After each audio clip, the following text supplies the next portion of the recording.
So would you like to start? I'm Rob and Debbie brought me here. She's been messaging and texting me things from Course of Miracles all along. So In Ruth. Okay. And where are you from? from Olympia, Washington. I just drove through Olympia last week. Did you? Yeah. All right. Debbie. Well, I am Debbie Olson and I am an artist and I am right now from Arizona. And that's just right now. She's been doing incredible projects in Arizona. Well, I'm tired and I get it. Tired wants to be retired. Oh, tired and really tired. So when you say right now, do you have a next destination? I'm waiting for that door to open right. and it's I don't know where it is, but I will when I do. So Yep. you are a disciple of Ruth. I am. Oh, you're paying attention. Yes. And as a matter of fact, Spirit calls and we move. I have an appointment Monday with a realtor up in this area and I'm just checking out. I got some property in 1031 exchange right now. That's what I thought. Okay. We will see. Thank you, Deb. If anybody wants to see a sample of her work, that huge wave painting in our Oh. sanctuary is by that's this Debbie. girl Thank you. right here. So after the session or during the break, maybe we can go. I want to play show it to show and you. tell. Yeah. All right. And next to you. I'm Deanna, and I hope that the universe says, Debbie, yeah. Because we loved having you. Oh, thank you. Thank you. I loved being here. I did. Something told me I had to go for a while. I got it, but if you're willing to give up your tan. And I'm part of Ocean Unity, and we're delighted to host Ruth for her words of wisdom today. Thank you. I'm Barbara, and I was just at Debbie's house, 3 weeks ago? And yeah, I'm always available for Ruth's talks whenever I possibly can. Thank you. All right. I'm Pat and retired.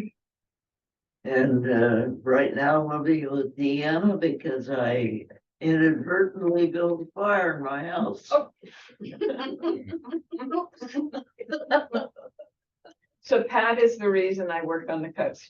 She's the first person to Aw. introduce me out here, November of '99. Oh my goodness. I ran a church, Unity by the Sea, for 10 years.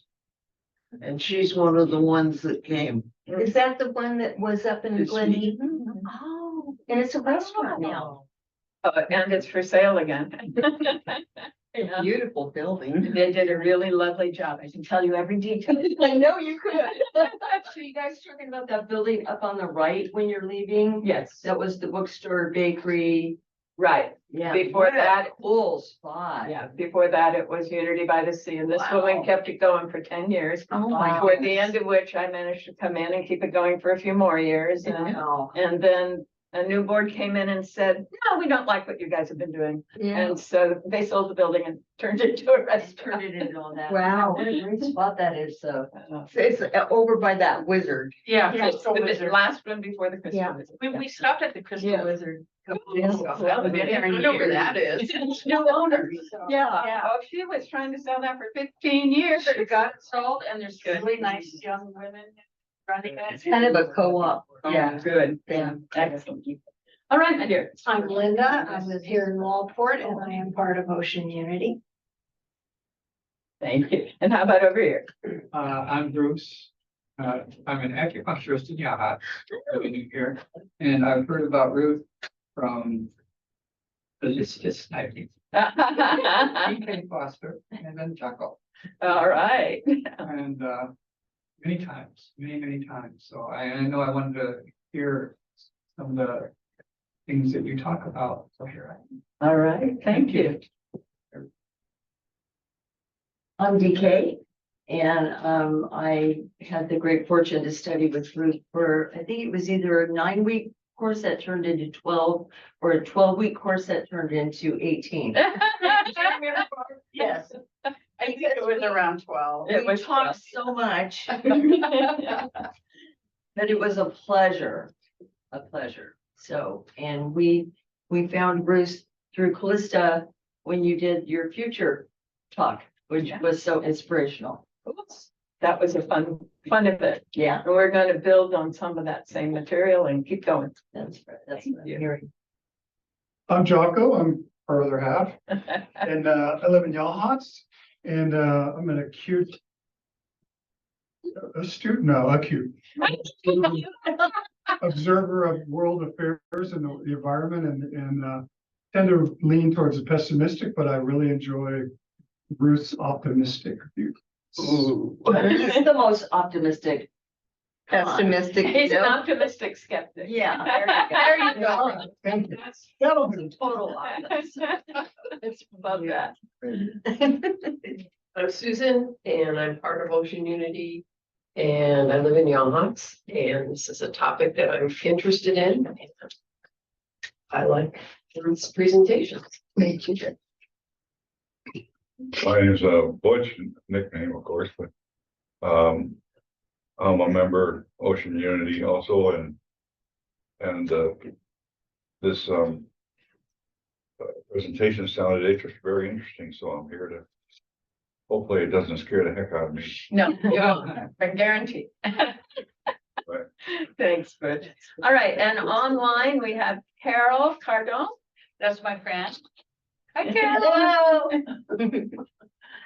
And so she's here because you're here.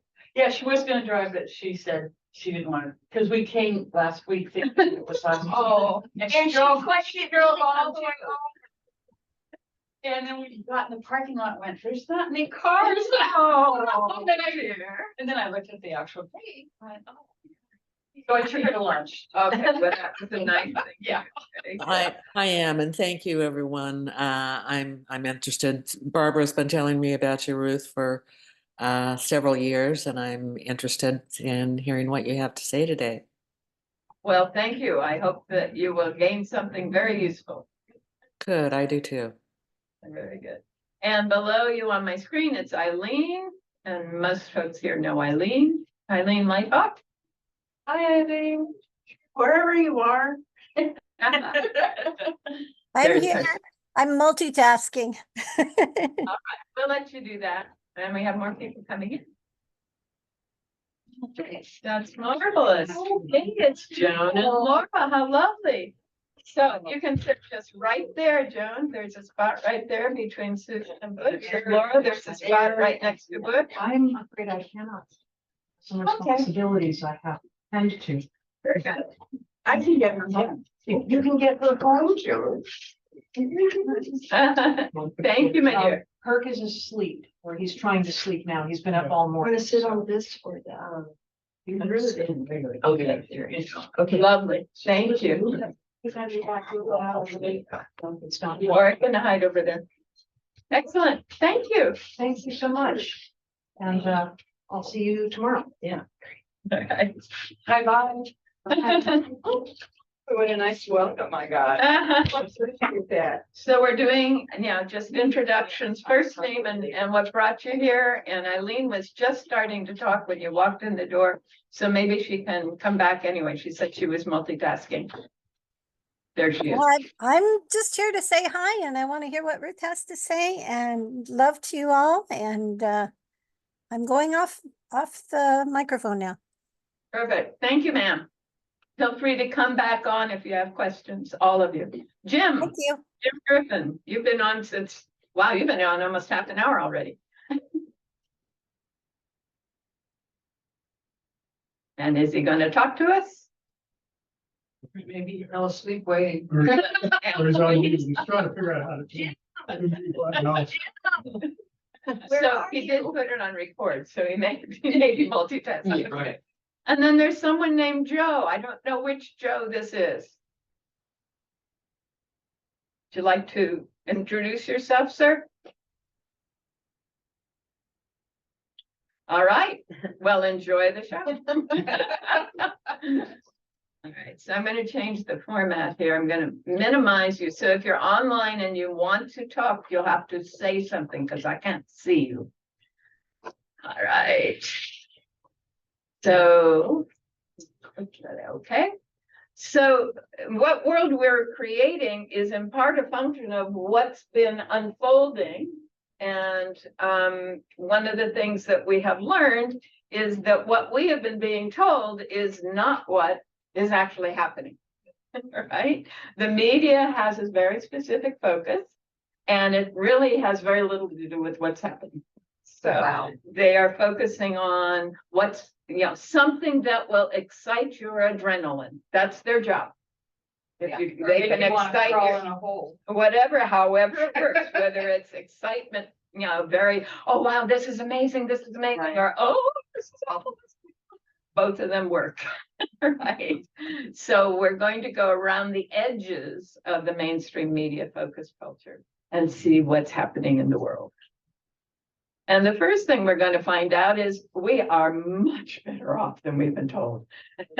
Much, much, much better off. So this is a graph that I've been using for a while, and unfortunately it hasn't been updated yet, but I will give you some details beyond it. This is the Human Development Index. It includes a long and healthy life, access to knowledge, and a decent standard of living. From 1990 to 2015, there's only a couple of countries in the world that went downward. Isn't that amazing? The black line is the US, and above the US are Norway and Sweden. Switzerland, Norway and Switzerland, yeah. So here's some other indicators. This is, I try to make this black thing go away, and sometimes it works, and sometimes it doesn't. This is, the top one is literacy. I'm convinced that part of the reason that things are going up is world literacy is going up. So starting in 1820 here, starting in 1440 here, wow, with the invention of the printing press, right? We have this huge increase over the time that the printed word has been made available to a larger public. And these different lines of different countries, the black line is the world overall, right?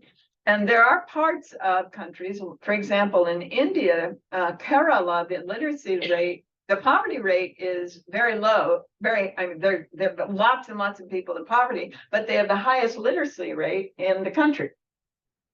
Wow. Yeah, because they figured out you don't need money to learn how to read. Right? They figured out social systems that support that kind of education rather than putting it into the economic system. So that we're going to see more and more of that as we keep going. Child labor overall, just in the last 20 years, has continued to decline, had been declining, of course, for a couple of hundred years since the child labor laws started to be implemented in various places.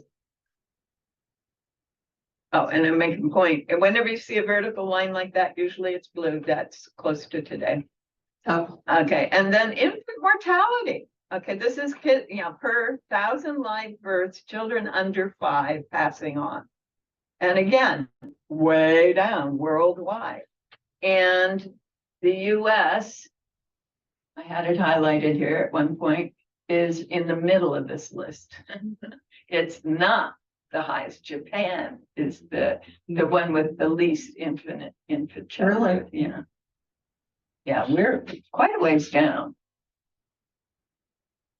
I think that. Yeah, I think you got it highlighted about 6 up from the bottom. Yeah, okay.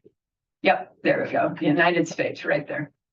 Wow. See that? That's scary. Yeah. Wow. Yeah, and it's mostly people of color or immigrants that are experiencing high infant mortality in our country. Yeah. Right. So why do we think that is? Lack of access to healthcare? Or inadequate support services of all kinds, inadequate diets, too much drugs, like so cultural? Yeah. aspects too. Right. For, in Portland, for example, during the period of urban removal, 1972 to 1982, all of the grocery stores were removed from the inner city. Wow. So it became a food desert. So you're eating out of convenience stores, right? Wow. Yeah, if you didn't have a vehicle, and most people in the inner city didn't have a vehicle. So there were grocery stores around the edges. You could get to them if you could, or you could take the bus, or you could pay for a taxi. And, you're feeding 4, 5, 6 kids, and here comes the famous Callista now. Yeah, yeah, With the dog. I guess there's a seat over there. yeah. We've got several seats in the room still. Hey there. Hi. So glad to see you. We got a seat next to Bush. We got some. Get a chair over. Or you can come be in the middle. She just looked me, I didn't break. Are you all okay if there's a dog in a crate in the room? It's hyper intelligent. Okay? Hyper cute too. Under your feet, probably better than away from you. Yes. Yeah, under your feet's fine. So are you suggesting here? Is that a yes? If that works. Yes. that would be perfect. Thank you. And then maybe we'll give her a TV. Oh, I'm good. You might want to take notes, Calista. Okay. I'll get it. Thank you. Sorry. Oh, I knocked over my water. Yes, you did. I got it. Great. Yes, you need. Thank you. Thank you. I appreciate help.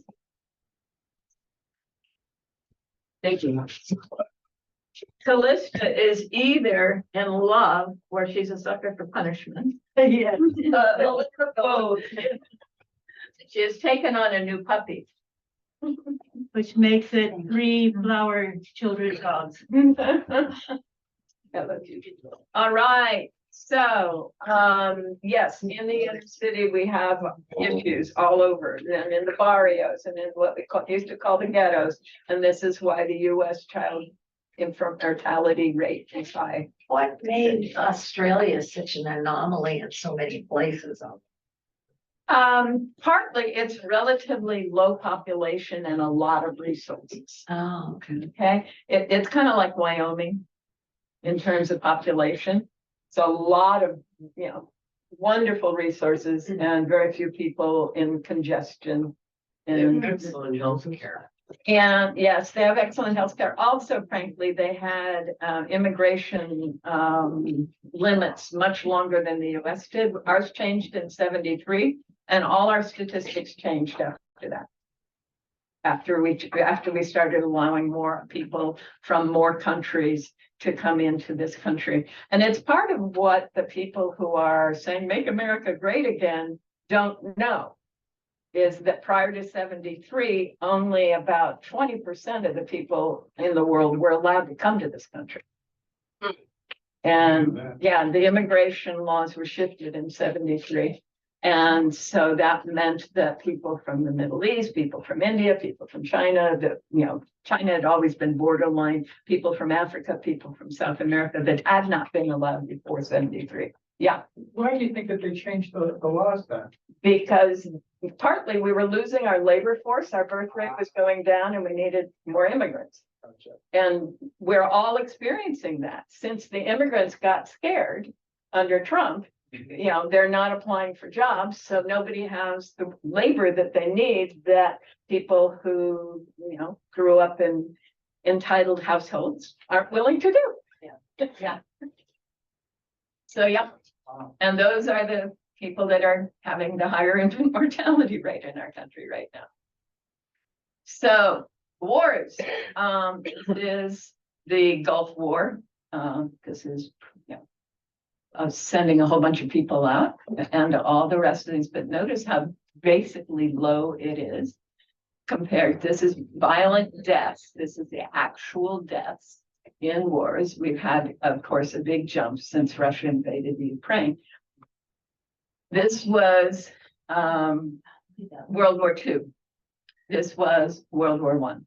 But you can see there were lots of wars going on for a long, long, long time. And now there's only 1 or 2 or 3. Yeah. So that's something to be aware of.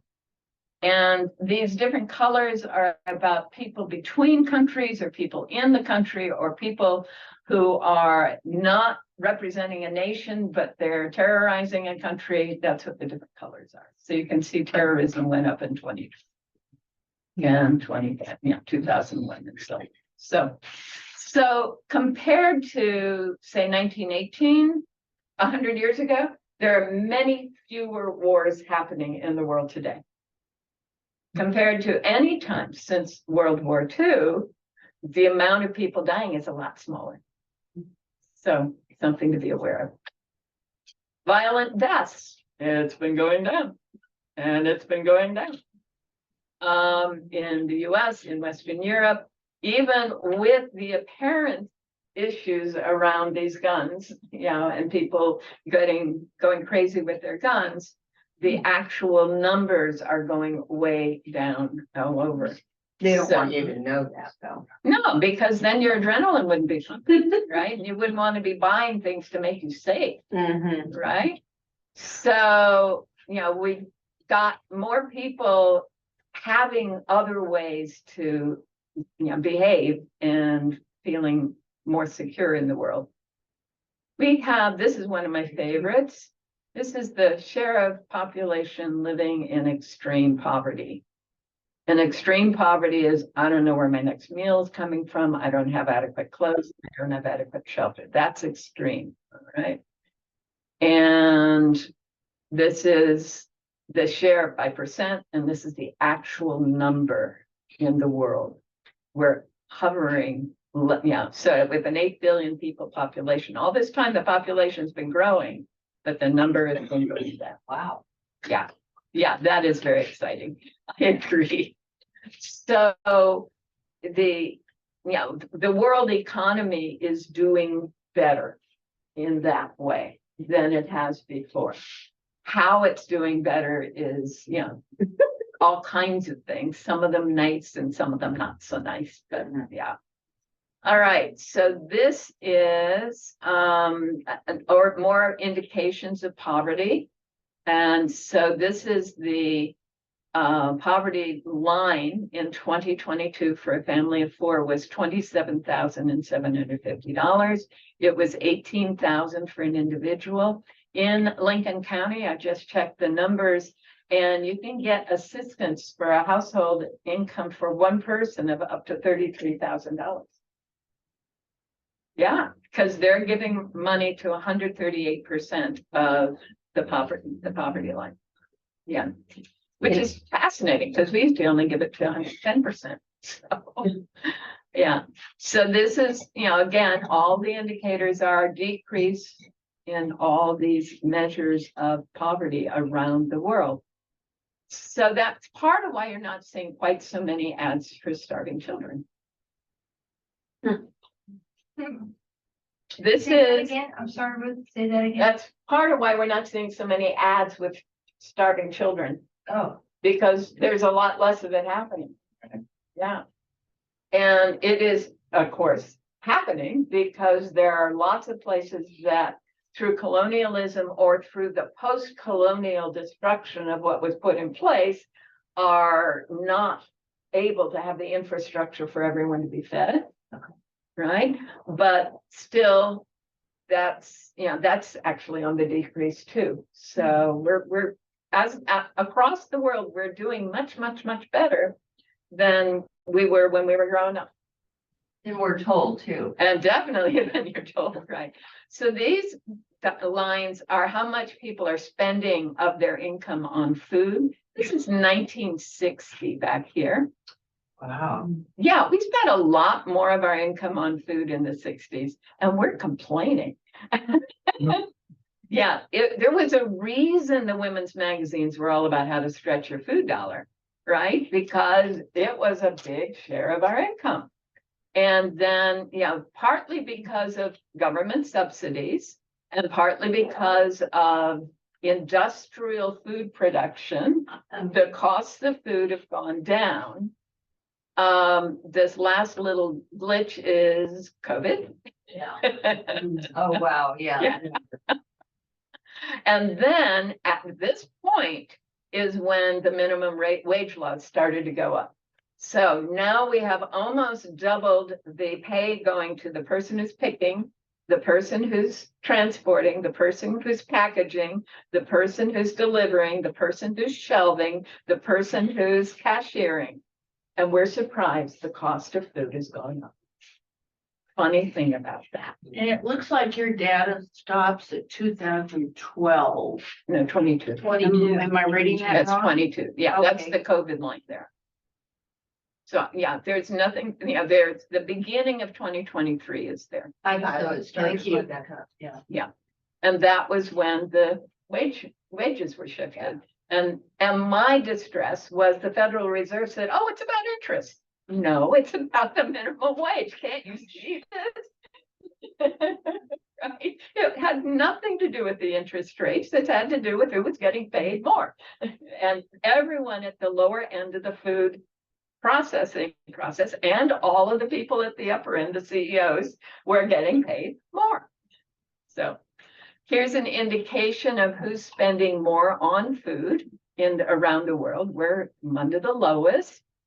In Russia, it's pretty high, partly because of our sanctions. They're all supporting themselves. Russia doesn't get to import hardly anything because of our sanctions on Russia. So that turned out to be a good thing for them. It turned out to be very good for them. Yeah. And they're all discovering local foods, local ways to prepare them, etc. And they're actually exporting wheat a little bit, not a lot, but they're exporting it into China, which is a very hungry population, and to Africa. So, yeah, And they drained the Aral Sea. yeah, yeah. Grow some of that. Right, yeah, they did a lot of stuff to try to make it happen. But they're starting, like wild mushrooms are now a regular part of their diet, for example. Yeah. So yes, that's the way people are spending their money on food, which is always an indication of the quality of life. Yeah, The color. Yeah. Visual. yeah, it really helps, doesn't it? I love them.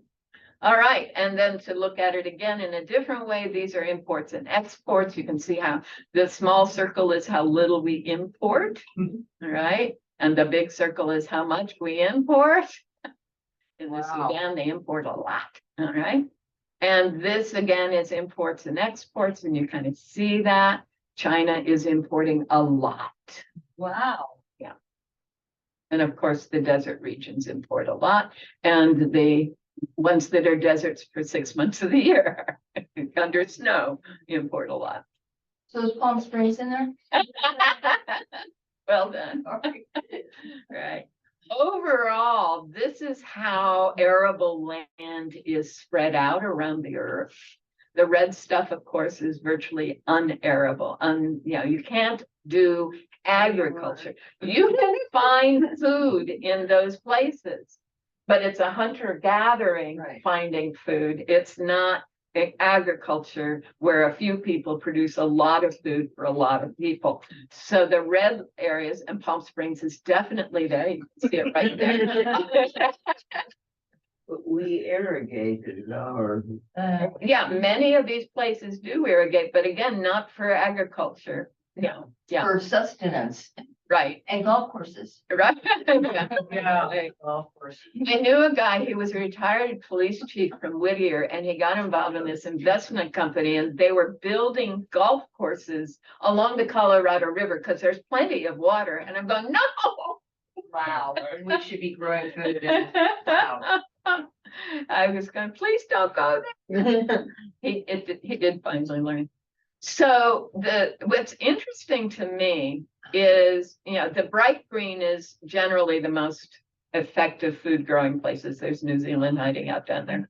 Look at us. Right, Brazil, and what used to be our breadbasket is not so good anymore Yeah. because we've used up the water table in that irrigation. There was a huge aquifer under that land and it ain't there anymore. Wow. But as we look at global warming, what we're going to see is this center belt expanding both directions.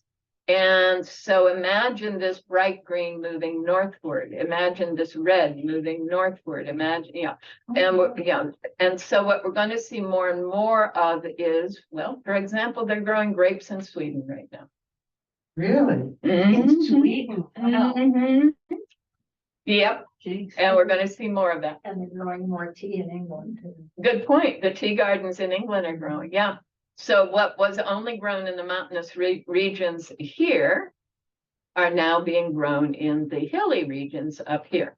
So we're going to see this central area. The way I think about the planet climate change is literally the equatorial band is expanding, which means we're going to see more and more bare land down here.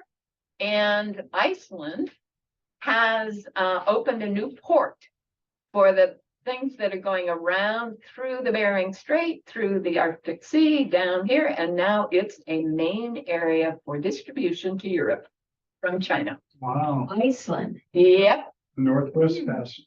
yep, Whoa, wow. That's why yep. when, if you look at the oceans, why we're catching squid off of Oregon, Uh-huh. Yeah. which is down used normally traditionally in Southern California. Exactly, exactly. So this is what we're looking at in terms of the future and global warming. We'll be looking at more of that as we go forward. So over the last bunches of years, we've been seeing population shifts. One of them is global life expectancy is going up, not just the US. Okay, we're all going upward. And that's meaning that there will be more people functioning at these higher ages. And in the US, 60 is the new 40, 80 is the new 60. What a person was like at 60 when we were children Right, is what a person is like at 80 today, that's right. right? So the over the hill birthday party now has to happen on your 60th. So for what that's worth, and that's happening everywhere in the world. Everywhere in the world. Yeah, yep. So this is the UN's estimates of the global population between 1950 and 2050. Notice the curve begins to settle out. It's no longer, remember when it was this huge steep growth Yeah, curve? yeah. Yeah, not that anymore. And most of that was based on data from back here. Right. So, a lot of things have happened to slow down growth, and I think did I include that? I didn't try to set that up. There are a couple of guys who wrote a book called Empty Planet, and I'll show you some graphs based on that. But pay attention to the growing sector of people over 65, right? And this huge growing sector of people in their quote productive years, and this evening out of people in their childhood years. So that's part of why we're going to have lower population growth, because these people aren't going to be having babies. Yeah. Yeah. So is that similar to what happened like with our generation in the 70s? And how our generation had a lot less children Than the after our previous parents. generation. Right. So it's like a cycle. That's part of it. The access to birth control is a big part of it. Yeah. Yeah. And consciousness too. I think so. Well, I like to think a little bit. Right, so that's where I want to talk about with this. This was the UN's projection, and it's now totally trashed, so don't try to remember any of the numbers. We're about half of it for North America. We're about half of it, about 2/3 of it for Latin and South America. Africa is only going to be about half of that. And And that's for Asia, protection. and this is population increase, population increase. Oceania is going to stay about where it is. Asia is going to stay about where it is. What's going on here, it'll be a little less in Asia because of what's happening in India and Southeast Asia. But Africa and Southeast Asia are in this marvelous place of women discovering what women in the US did in the 70s. In the 70s, yeah. In North America, Yeah. not just the US, right? Do we And have options? We have options and also we have education. See that red thing on the table over there next to Deanna's cup? That is the reason. The iPhone. Yes, the smartphone. Every woman in Africa and almost every man in Africa now has a smartphone. They have to, I'll show you why in a bit, but that gives them access to so much more than why they have to have it, right? And in India, these guys that wrote this book, Empty Planet, are saying that by 2050, it's going to start curving down and it's not going to be stoppable, okay, the population of the world. So we may get up to 10-something billion, maybe. And then we'll be back at 7 billion, and then 3 billion, and then 2 billion. They're figuring it's going to end up at the carrying capacity of about 2 billion people. But that's good news. I love it. Yeah. We gotta make a big change. Vision where there wasn't any before, because it was a flat screen. If you didn't have the dimension of the phone. Right, that they didn't have any way to do anything. They Yeah. did not have Yeah. access Yeah. to knowledge. They were And they also didn't know barefoot what and pregnant things in the looked dirt. like. Right, Yeah. and now they have access to knowledge. So these guys are doing interviews of focus groups around the country, around the world. And they would go primarily to low-income groups. And in the slums of Delhi, right? They're talking with these women who are arranged marriages. They're living in their in-laws' households. That's how you do it in India, right? You move from your home into the husband's home. Now your mother-in-law is your mentor, okay? And you are to be in bhakti yoga, that is total devotion to this family. And they are ideally doing the same for you. And these women have been being told, you're here, so we have grandchildren. Right. And these women are going, well, my in-laws would really like me to have 5 or 6, but I think I'm going to stop at 2 or 3. And the guys are going, wow, that's kind of cool. And they don't really know why. And the focus group is over after an hour or so. And all these slum women who only own one sari and are dressed up for this meeting, at the appointed time, the meeting is over and all of their do not disturbs get turned back off and their saris start glowing with the messages that they have been receiving during this meeting. They have smartphones. They are no longer barefoot and pregnant in the kitchen, right? That's going to be the major contributor to the reduction in those numbers. In Europe, it'll probably stay a negative number, but unless immigration refugees, climate refugees turns that around. A bad joke, but does Steve Jobs wear a halo over there? There's no economic model for reduced population growth. All the economies of modern times are based on producing and selling more goods to ever growing number of people. Right. So there's no idea what that's going to look like. Right. The population growth is slowing down and going to come to a stop. How does this consumer growth-based economy respond? No blueprint, no ideas, no nothing. And that's what I'm here for. But we got to figure out anyway, because this is not an inexhaustible planet. Exactly. We're going to hit resource line. That population line is going to hit a resource. We're going to run out of consumers. It's because the consumer growth is what jobs and everything else are based on. There's going to be more people to consume. Well, it's not going to happen. That's why I'm here to talk about the world we are creating. That's right. Carry on. Right. So you might want to know that in Ashland, there's a group that's called the No Growth Institute. Oh, yeah. And they're marvelous. They have, they're all over. They have the Institute, they have blogs, they have newsletters. They are very, very good. And they can help explain a lot of that. So the current population projections, here's that UN projection that we had that in 2050 was slowing down, but it's still increasing to 2100. Not so likely. This is now the UN projection. Wow. All right. That should be. And other projections are as low as this, right? Over the next 50, 60, 80 years. Oh. So, yeah, that then the blue line is today. We're watching migration shift Okay, this is negative migration. People are leaving. This is positive. People are moving there. And that's appropriate because this is the band that's going to get hotter and hotter and hotter and harder and harder to live in. And we're going to see more and more people moving to northern and So southern. you're saying places. climate is a big. Huge, huge. Yeah. Now, one of the things that's happening in India is they're learning how to restore the water resources so the monsoon rains don't just run off into the ocean. Hmm. And we'll talk about that. And they're doing more of that in Africa Look too. at that line there. Yeah. Yeah. Which It's might, pretty demonstrative. Yeah. yeah, it is. It really is. Yeah. Like the blue is too. Mhm. All right, so now we're talking about urbanization. All right, so the numbers are here to about 2015. I don't have new numbers on this one yet. It'll be a 10-year thing, so we'll get 2025 numbers. But you can see up until recently, everybody's been moving into cities.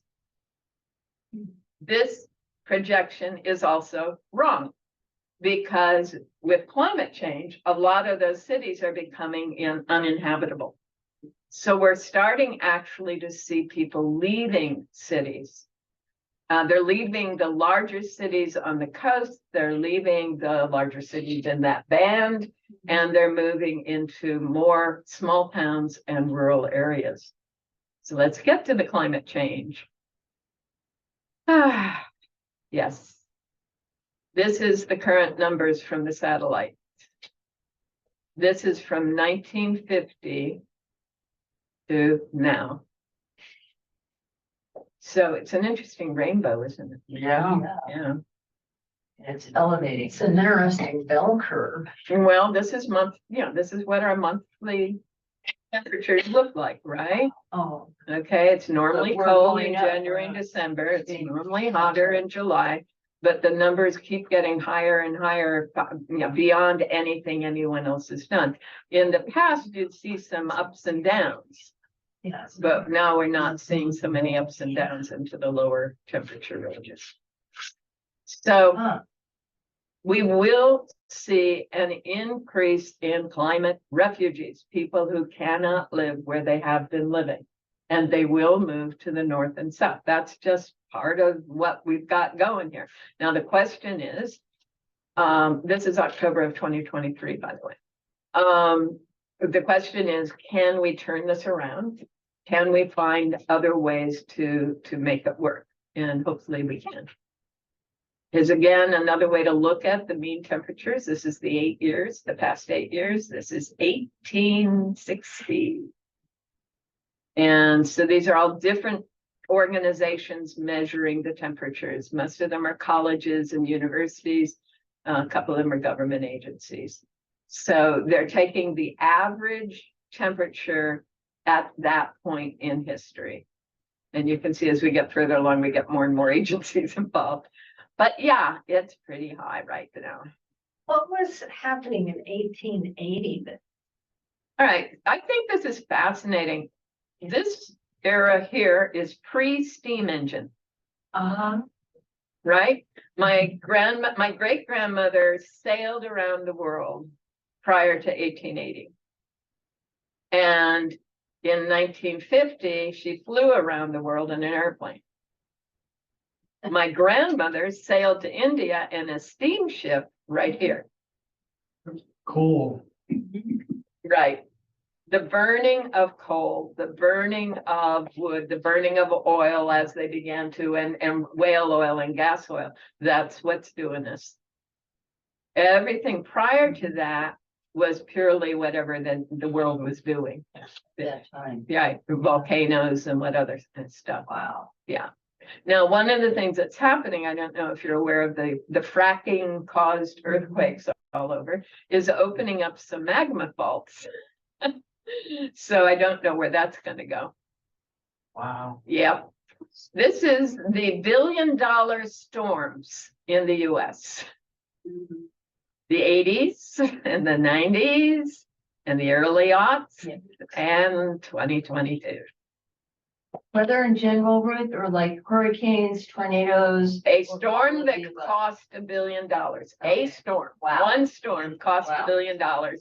There were over 12 of them in 2020. Wow.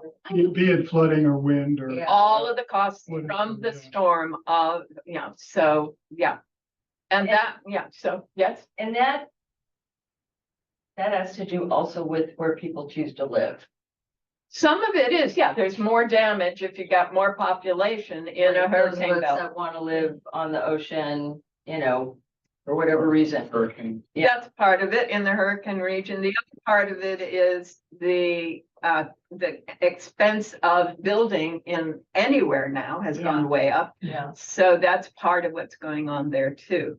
In 1995, I was talking to a real estate management investment company. I was going, you need to stop building your buildings for insurance companies because they aren't going to be able to afford to be there in 20 years. There you go. Yeah, they didn't And they believe me. Yeah. Yeah. This is one small area. This is a national park in the mid-Atlantic region.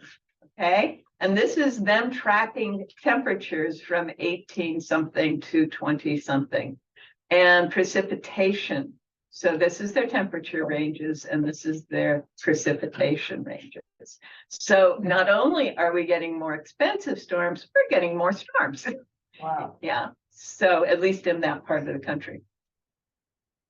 At the same time, again, these were measurements by, at all the different ports around the world, the low tide and the high tide, and then this is the average.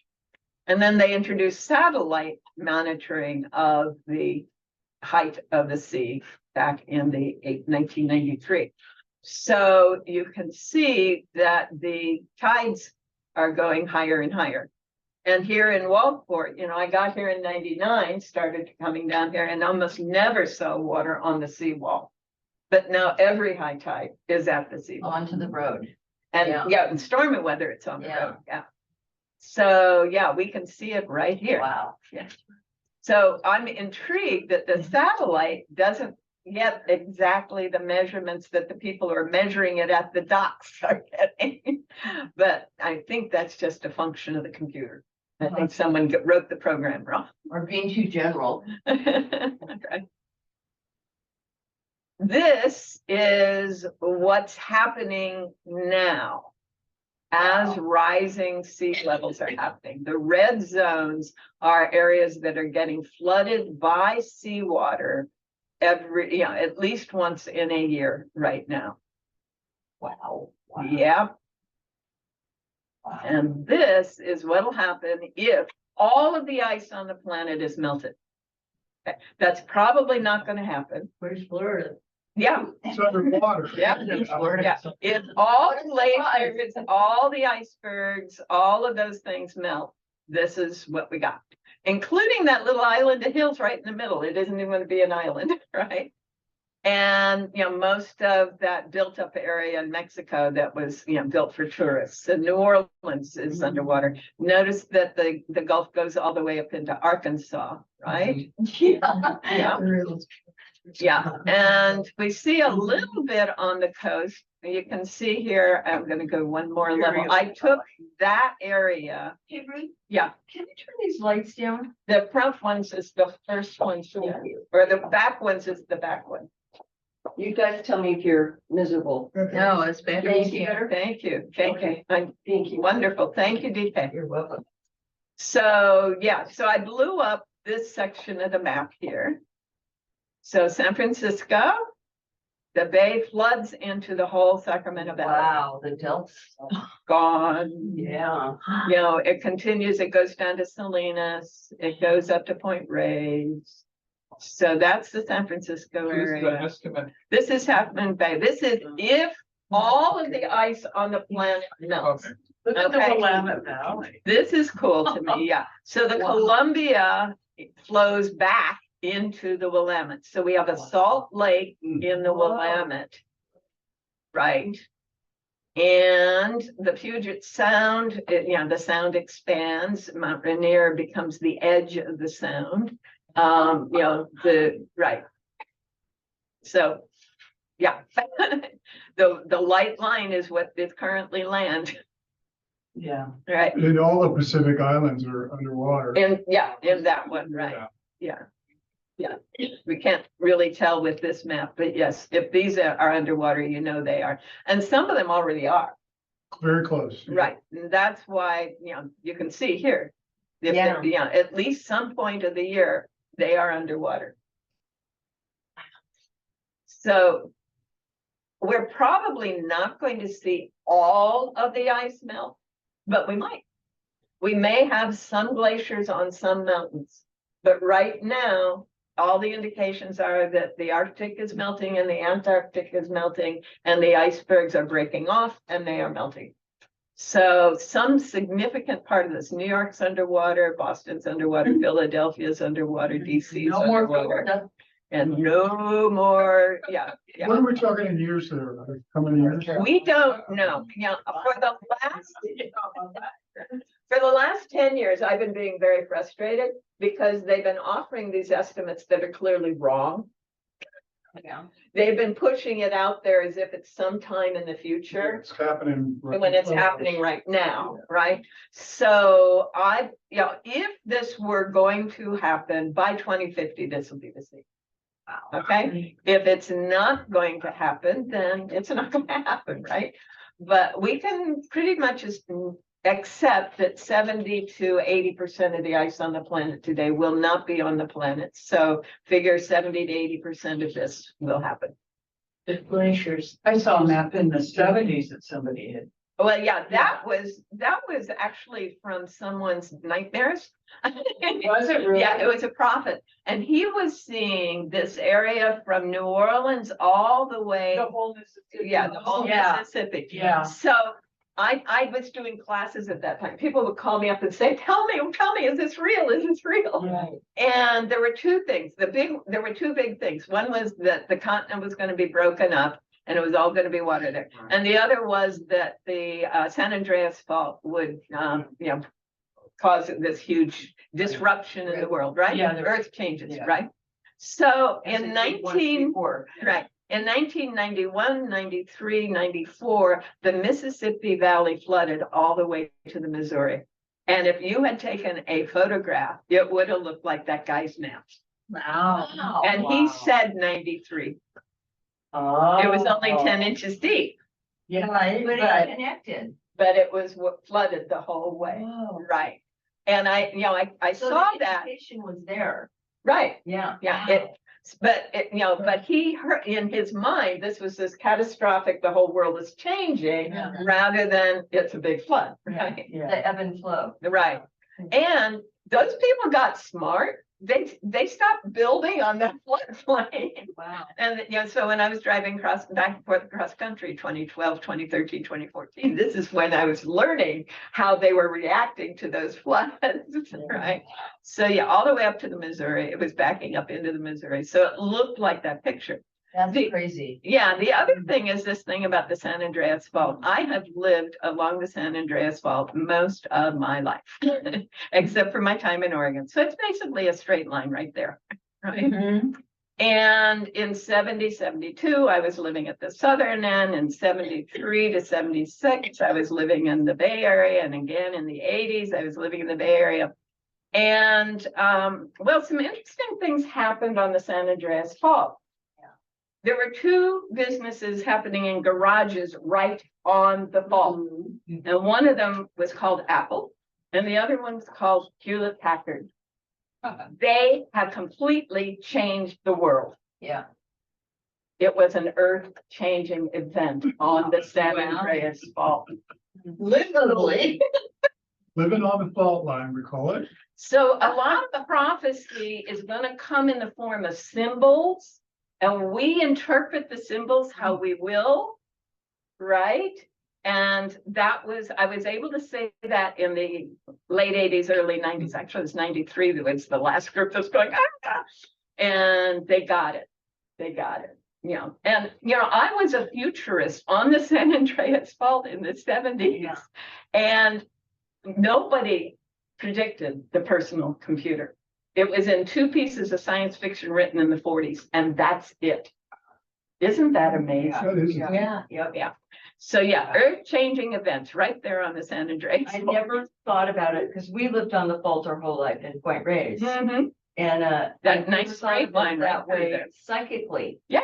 You know, Yeah. cosmically, Yeah, energetically, absolutely. geographically. Absolutely, and the great, that Jefferson Airplane in Bolinas, right? Yeah, Right there on this, yeah. Yeah. So right in all there on kinds the of fault. And Palm Springs. Is it on the same fault line? Yeah. Long Beach is on the fault line. How come, there must be a branch in it. Yep, there's a branch. I got you. That's like, but that's the salt aspect of it. Palm Springs, right? I don't know. Yeah. That, I haven't tracked the deserts of California at all. So you'll notice there hasn't been a whole lot of change on the coastline. And that's because we're bluffs. We're not beaches. So a lot of the bluff homes are going to be gone, just as they are in Malibu right now, right? They're falling away as the bluff is eaten. And, that one house in Glen Eden Beach, when the current changed, this place that had never been built on for a reason lost its, its support on the bluff. So they built a house on it, and the next year they lost it. I'm amazed, coming back to Walport, Uh-huh, down there in the Bayshore, yeah, that is a cliff now. yeah, Getting to the beach is like. uh-huh, it is, On the south side of the bay, yeah. the southern, where when you go, you're talking about the south side of the bay. Behind the You walk- swimming pool. Yeah, you walk, yeah. I Yeah. know. Yeah, and I drive down to Florence, a couple times a month, and you can see the dunes being eroded Yeah. as you come over the bluff at the end of the cape there. Yep, it's happening, and there, this was where the Columbia turns into the Willamette right there, but if you come here, this is Tillamook. Tillamook's my been goodness. underwater forever, and it's gonna be even more underwater. Well, Debbie and I were just walking the dogs the other day and, up at Idaho Street. Mhm. And there used to be, right next to Katie Kane's place, there was a little place that, when she lived there years ago, that you could just walk right down to the beach. Mhm. There was no trail down to the beach anymore, other The than slide. the one that my friend built. Over here at Wakanda, there isn't any way to get there anymore. I wasn't sure. I mean, it just was a drop off. Right, so we are seeing the shifts. We are seeing them now. And they haven't caused huge amounts of damage, but I have some friends who live on Wakanda, right up the road from Wakanda Road. Guess what their annual insurance is? Mm, 3,000 a month. a month. Holy, Sorry. I know. I can't use that word in vain. That's okay. Yeah, 3,000 a month for house insurance That's what health down at insurance is. Wakanda. I mean, people are leaving Florida not only because they're tired of the storms, but because they either can't get insurance on their homes or they can't afford insurance on their Right. homes.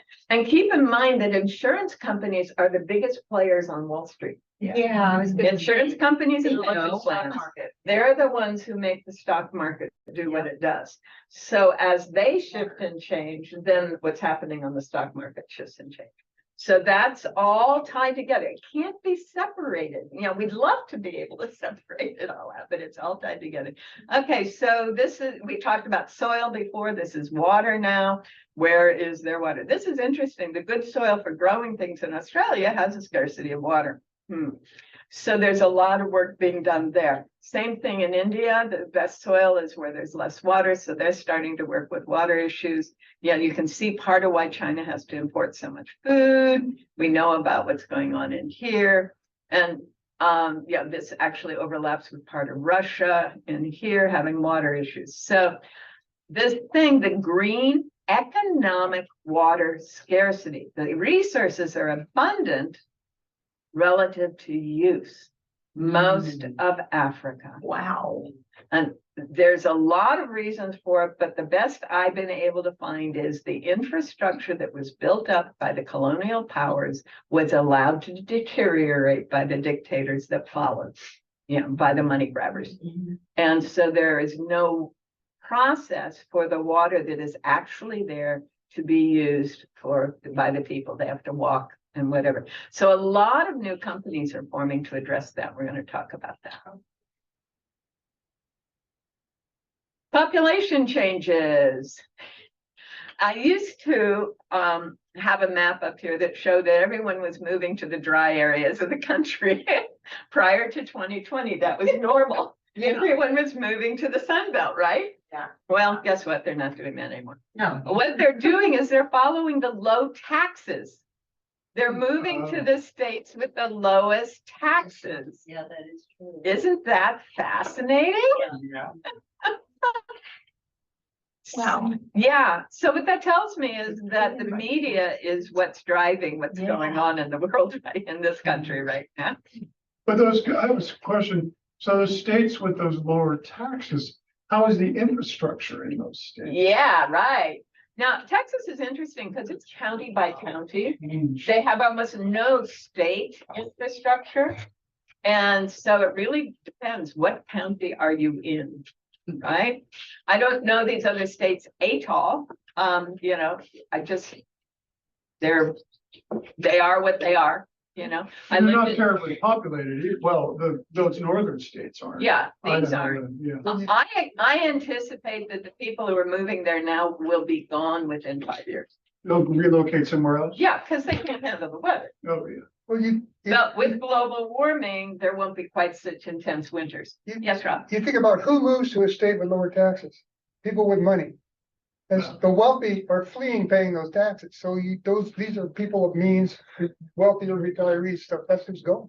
That's some of it. The other piece is that these are also known to be states without so much infrastructure. So people who are seeking to get away from government Yeah. are going to these states as well. Yeah, as well. Florida's going. So, yeah. So the red ones are where people are leaving. And this was by millions, and I don't have the numbers on there. This was before this. This is the most current. All right, so with all of those things going on, nonetheless, some amazing things are Yeah, happening. give us some good news. Yeah, no, that didn't feel like bad news. No, it's not bad, It was tempered. but. Okay, so the UN back in the 90s created these 17 indicators of a sustainable ecological economic system, okay? And, you know, in our world, that's a nation state, 17 different ones. And, you know, clearly they're divided in 3 clusters. There's the ones that have to do with the ecology. There's the ones that have to do with the economy. And there's the ones that have to do with the society. Notice what they pay attention to. Gender inequality. Where the 2 genders are unequal, it's less sustainable. Population in multidimensional poverty. How many, yeah, we looked at those numbers going down. So that's what they're looking at. They want those numbers that we looked at before to go down. And the old age dependency ratio, that is how many people over 65 can be independent. Isn't that interesting? Those are their social indicators for a sustainable economic ecological. Is this why we have to answer all these additional questions if we have a medical appointment now? Probably. No, that's your insurance I think company. that's all that's, you know. Well, I can't tie it to insurance. It's like, you know, do you live alone? Does anyone stop in to see you? Or, you know, what are your social connections? and all Well, of that? right. So part of that is they. After COVID. Yeah. So part of that is they know that healthy people have social connections. So you will not be dependent on this medical service nearly so much if you've got good social connections. And that's a huge part of what that's about. Well, you know, I had that same kind of. Another phone call, image of the same goals. And they asked me if I could afford to buy my food. Yeah. And I actually said, I am not answering these questions, it has nothing to do with my insurance. And I hung up because I didn't want to give them the data. I understand. But literally, they are saying if you've got these qualities in your life, you will be healthier and you won't cost us so much. Well, I don't need them to know. I got it. No, I get it. Got it. They're just being So difficult. for a virtually illiterate world, This is the shorthand version of all those things, of all those goals. And, you know, so people are using these graphics as indicators of where they are at. Where are we?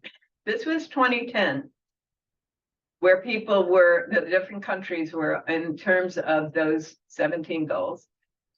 This is 2023. Wow. We are down to number 35. Wow. We are not being sustainable. That's pretty evident. We can't even deal with our own recycling. We never have. No. We've always shifted up. It's like, it's kind of like a base of. Right. In 2013, we were shipping all of our recycling to other countries up to 2013. China warned us in 2013 that they would be cutting all countries off in 2018. And they did, but we didn't do anything to build up an infrastructure in that 5-year period. So now we can't recycle many of the things that we were recycling. So as we have slipped to 35th Uh-huh. from 10th, what have the other countries who are coming in above us doing on the positive side to Love move it. them that high? Okay. In Denmark and Sweden, they're recycling everything and they are no longer using plastics in their grocery chain at all. And in France, they are saying you have to bring your own packaging to buy anything food wise. You know, they're not offering packaging of any kind. And they have a law that says if there's any leftovers at the grocery store, it has to go to a nonprofit.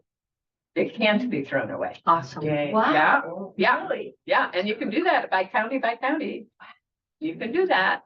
Austria and Germany shifted into a building norm that we would call LEEDs today, you know, where everything is an energy efficient building.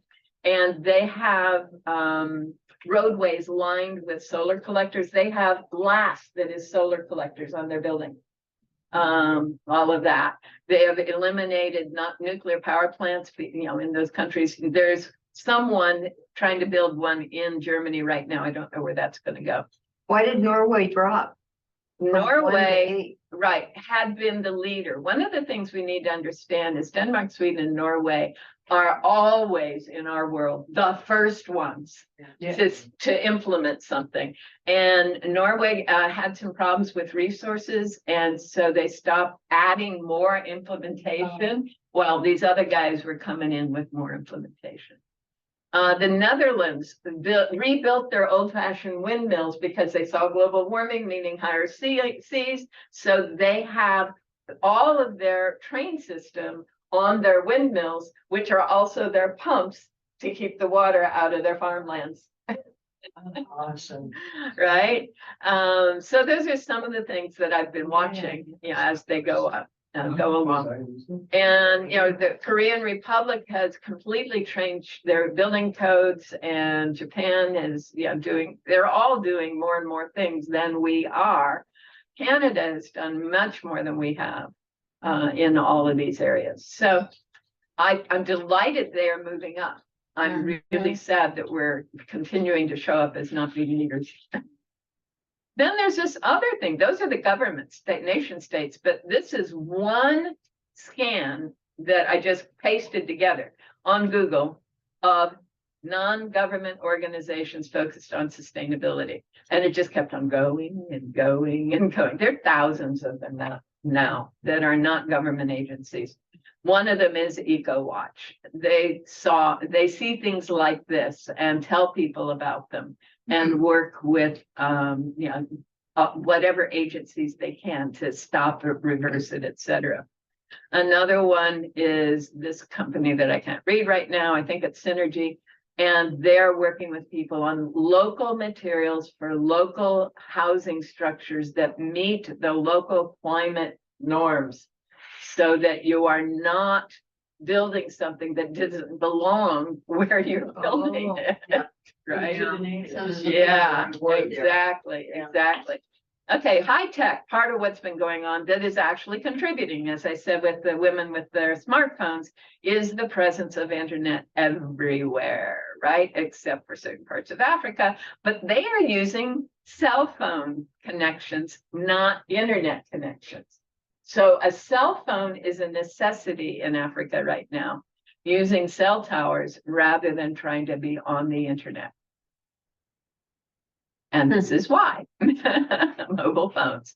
So this So guy, This is what, just FYI, this is what we do when our power's out, right? yeah, we go to our cell We tower, go to our cell phone. Okay. right, yeah, So the or our landline. towers are still work, the In most cases, they are. Yeah. sometimes, Yeah, in most cases they are, exactly. So this is why they use the cell phone, right? And this is interesting. This is 2008. Yeah, so between 1998 and 2008, which was an object of luxury and privilege, has become a basic necessity Wow. in Africa, like water. right? Yeah, exactly. And in some cases, it's about, it's the only way you're going to get the water. Yeah. And one of the ways they use the cell phones, this is so cool. Little stores, straight front booths, right? Have started working. This is a Swahili finance group. The mobile banking service transformed it.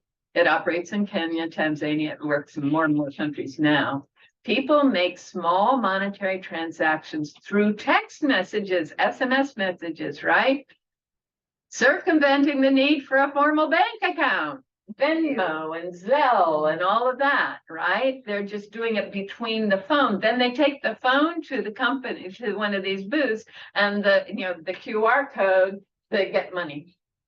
They get the money that's on the phone, on the M-Pesa system. Wow. So cash is unnecessary. They can pay with the phone, or they can get the money for those situations where they do. So people who couldn't do anything in the money economy are now participating in the money economy. There's ups and downs to that, but as you're transitioning out of the negative economy that was the result of the colonial powers moving out and everything falling apart, into something that could become a sustainable economy, the money stage is useful. It's not a long-term solution. Is that because it's more direct and there's less middlemen? Part of it is, there aren't as many people in the middle, but it's also, small amounts might be 50 cents, right? 25 cents. Right. And that's a whole different world of exchange. And then we're, You have a $1.50 ATM fee if you're not using your own bank. You're not gonna take 25 cents out. That's right. You got it. You got it. Okay, this is a city designed by an American for the government of China. China said, this is a valley. They gave them a satellite photo. We want a city built there where you cannot see it. You can just see, the valley as it was. So what did he do? He created a green city, right? They already had in China the commitment to building closed system buildings. Okay, where the water is recycled and growing plants that are feeding people, that are going back into the fertilizing system, that is air conditioning the building, that is da-da-da-da-da. So it's all like when we recycle air in our cars. Only more so, only more so. Everything. Think of a spaceship, Yeah. okay? It's like a spaceship. Wow. So they also were familiar with something that some of the Arizonans know about, Paulo Soleri's arcologies. And he was saying you build something that has most of everybody's needs on it, that you can have 1,000 or 100,000 people in one spot, that lets you have open space around it. And that's what arcology is. Biodiversity. And biodiversity also. So there's biodiversity in the buildings and around them. And this is the direction that China was going. It's one of their experimental cities. Now, one of the differences between China and the US is the US has one person in Congress, Senate and House that has any scientific training, and that person is an MD. China's Politburo, Congress, has 80% people trained in science, technology, and engineering. Wow. Little different. So it's not just political, it's academic. It's also engineering. Yeah. And they understand global warming, and they understand closed system design, and they understand all of this. Not a political appointment. Exactly. You got 50% of the residents of this country don't believe in engineering, think it's all fake. And yet look what they're using all the time, right? Yeah, whose chair was engineered. Yes, sir. When was that? Oh, It's only about 5 years old. Wow. Yeah, It's amazing that they got somebody from the United States to design it. yeah, I think his name is McHenry, William McHenry. I'd have to double check that. I have the video where he's describing the process. When you put that slide up, I thought, where have I seen this before?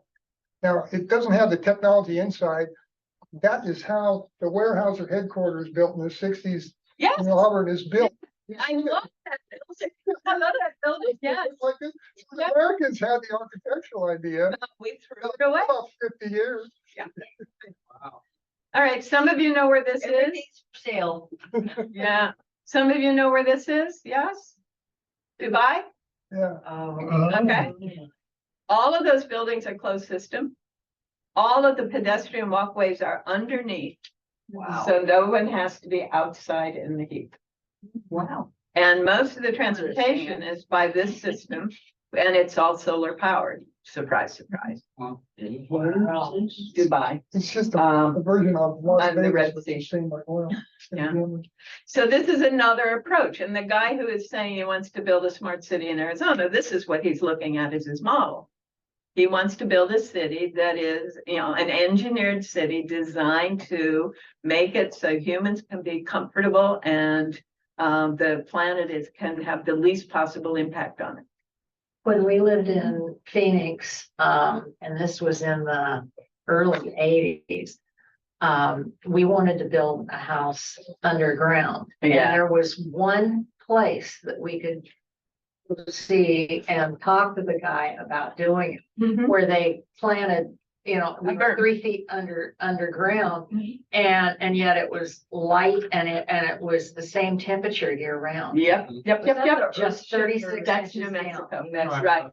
So, yeah, there are a few still in Arizona, but when I've tried to do that in any given county, I'm always given, well, you need a structural engineer and you need to have the, all of this and all, and they're adding on the order of $200,000 to the cost of building something that, the cave people were able to build. In the Pueblo.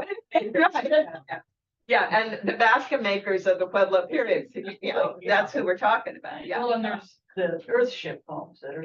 Well, and Yeah, that's what yeah. she was asking about. Right. So that the earthship homes are built out of tires, recycled tires, Yeah. rammed earth structures. And they are Wow. closed systems. They have a greenhouse, they have their own water systems, and they do pretty well. I've got a couple examples. And they're still around. Yes, they are. Yeah. Yeah, have been for 50 years. Funny thing about that, yeah. All right, so some places are encouraging what I'm calling smart suburbs, solar collectors, cars outside of the residential area, food growing in the residential area. This is in Europe, this is in the States, what you have to say. And then there are smart houses. This is a smart house in Mongolia. It's a yurt. It's insulated, well insulated. There are rugs all over inside. It's got a solar panel. It's got a satellite dish. It folds up and goes on the back of the motorcycle, and they take it somewhere else when they want it. The smart house in Mongolia. They're incredible. Right. Talk about light on the planet, right? Yeah. Yeah. And snuggly. Yeah, that too. Right. This is the commercialized smart house. You have connectors and all these different places to turn on and turn off and make the right temperature and you can sit at your desk at your office and tell your house what to do. And here's some of the connectors on the commercialized smart house. This is Elon Musk's smart house. It is built with recycled materials. The roof is a solar collector. The driveway is a solar collector. The Tesla car is living on the Tesla battery, right? All of the electrical is provided through the solar collectors. It has a recycled water system. These are food beds potentially that are the water system getting clarified, then turned back into the system. And this could be built anywhere on the planet. It's designed so the south side is here, so you're maximizing your winter, or unless you're in New Mexico, in which case this is your north side. In the southern states, you want this to be your north side, but up here, you definitely want it to be your south side. And notice that the sun is setting off in the distance over here, and that's totally appropriate. So this is a smart house by Elon Musk standards. It is fully self-contained and beautiful. Then we get smart vehicles. This is a drone airport in Rwanda. They are delivering medical supplies and food by drones. So they build these. I think it's marvelous. Wow. Uh-huh. Yeah, and then people are walking in and walking out. I gave up the sunroof in my car and I have a solar panel on the entire roof and it charges my hybrid battery. I love it. I love it. I love it. Right on. And that's the kind of thing we're going to see more of in all of these things. Then there is a different way of farming. I'm calling it smart farming. This is high-tech approaches or engineered approaches to farming. This guy is saying what we need to do is figure out where on the planet strawberries grow best, where on the planet wheat grows best, and then just shipping around to different places. So yeah, he's assuming we're going to continue to be transporting food 3,000-4,000 miles. And he's saying that's the most efficient way we could be farming on the planet. And I like the whole system's design. I just don't like spending that much time and energy in transport. Yeah. You remember? It would be a shame if we ate strawberry season. I know, except we can have a strawberry season. Hollister strawberries are beginning in December in Hollister, California. They've got them, and they can go all the way through October if you've got a proper place up here. So you can have strawberries a lot of here. All right, in Kenya, you use the phone, the cell phone, right? They don't even have to have the internet. It's We Farm Now is a cell net. The guy says, I'm trying to plant my onions. How deep do I do? Right? I've got these rabbits in my yard. What do I do? He just puts it into the We Farm Now network and he gets cell phone replies. And that's happening all over Africa now. So people are starting to produce their own food, even though they were totally ignorant about how it used to be, right, in the past. And so I love that high-tech approach. And we're seeing that with the YouTubes in this country, with people who have internet. Almost anything you want to know how to do, you can find a YouTube. It's just amazing. This little thing is smart farming because it's part of a permaculture design. Permaculture is huge in my mind. It is the only way humanity is going to survive if we're all doing permaculture. So if I understand or I have an analysis that shows me how the wind moves down this hill and how the water flows down this hill, then I can plan my plantings and my home siting, and I can build berms and I can do other things that maximize my comfort level in my home and the resources going to my orchards and my wood lots. And this is a 5-acre plot right there. Okay. Nice. Yeah, you can have everything you need on a 2-acre plot, but you can Spread out. Right. You can have a woodlot and other things. So Wow. yeah, we'll talk more about that. More smart farming stuff. University of California at Santa Cruz has found that they can use transparent pink solar collectors on a greenhouse and get longer growing times in their greenhouses. Who knew? Pink. I think there had to be a reason for pink. There you go. This is an old photo. This is about 20 years old now. St. Paul, a brewery, closed down. Some people moved in some aquatic gardening in there, and they're supplying greens to all the restaurants in town. Wow. Yeah. This is a device developed by a student at MIT. He's created a box that can be put in junior high school classes, and they can do experiments. How much this chemical and that chemical, this nutrient and that nutrient, how much light, how much not light, to grow their own lettuces that then they can eat in their school cafeteria. So that's the experimental version. This is the MIT cafeteria version. Wow. They're using the same technology, monitoring the appropriate nutrients and light and flow. And it's all done by the computer based on the inputs. They've got little sensors in each of these cups, right? And little sensors in each of these cups. And they are growing greens year round with no significant increase in electrical use or water use. I love it. I have 3 of those tower gardens Good. by Juice Plus. Great. Yeah. Okay. If you'll let us watch this. Didn't Elon Musk's brother get into this indoor growing thing? Yeah, if you're involved in MIT, you're involved in this, right? And, indoor growing is a huge part of what happens when you have global climate change, right? Because you're going to be needing to provide your own food as much as possible. This is a video that apparently isn't going to come up, so I'm going to have to walk you through it. All of that is erosion on what used to be a forested peninsula. It's a little scary, isn't it? Yeah. It's Where? That's in New Zealand. This is a guy in Virginia. He's doing a TED talk on eco-landscaping. Thomas Woltz. I strongly recommend the TED talk. I apologize that the video isn't working. I had it set up, but it didn't work. So eco-landscaping, Thomas Woltz. It's an old video now. It's almost, wow, it's close to 10 years old.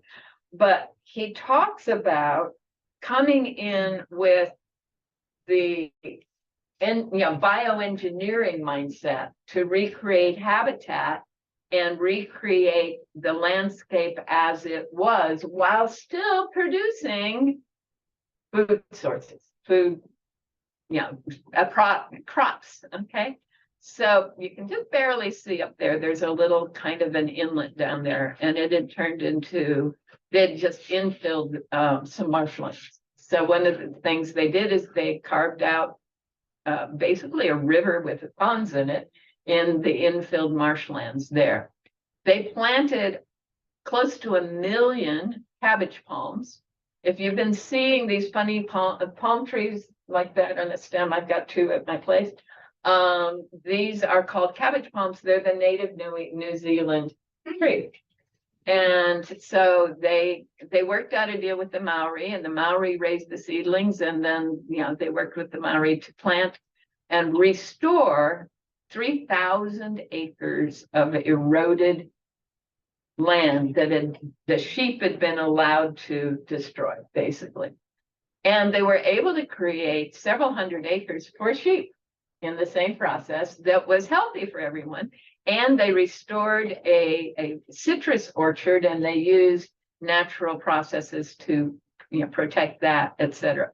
So it's a marvelous video. He opens with what he did in Virginia to help restore a more traditional landscape there. So I strongly recommend it. Okay, water. I mentioned water. This is what's happening out in the ocean to filter out the garbage. That was designed by an 18-year-old kid. Yes. I love I that. know. I love that. And he has managed to eliminate over 10%. I think it's now 20% of this France-sized island of garbage out in the Pacific Ocean. Whoa. Yeah. Wow. Yeah. We were just Yeah. talking about He's that. just amazing. Just amazing. How is he doing that? I don't know. I've checked on the technology lately, but at the time it was basically a siphon. And the siphon, draws the water to this thing that then pulls up, filters out the water and pulls the garbage into this thing. And then Big garbage disposal. it's like a big garbage And disposal, there's a right? big boom, that boom's catching it. Right. With Yeah. the wind. Right. And it's almost totally self-contained. This is a solar collector up here. And so it's just been beautiful to watch the difference that he has made with his work. And he got a lot of funding, he did a kind of a GoFundMe kind of a thing, and he got, so when he turned 21, he started doing the work. I love it. Wow. Yeah. If you don't have one of these kinds of things, I recommend it. Life Straw filters 264 gallons of water all by itself. All right. And if you're out in the middle of nowhere and you gotta have water and you can't boil it, that's a useful thing to have in the car. This is a desalination plant,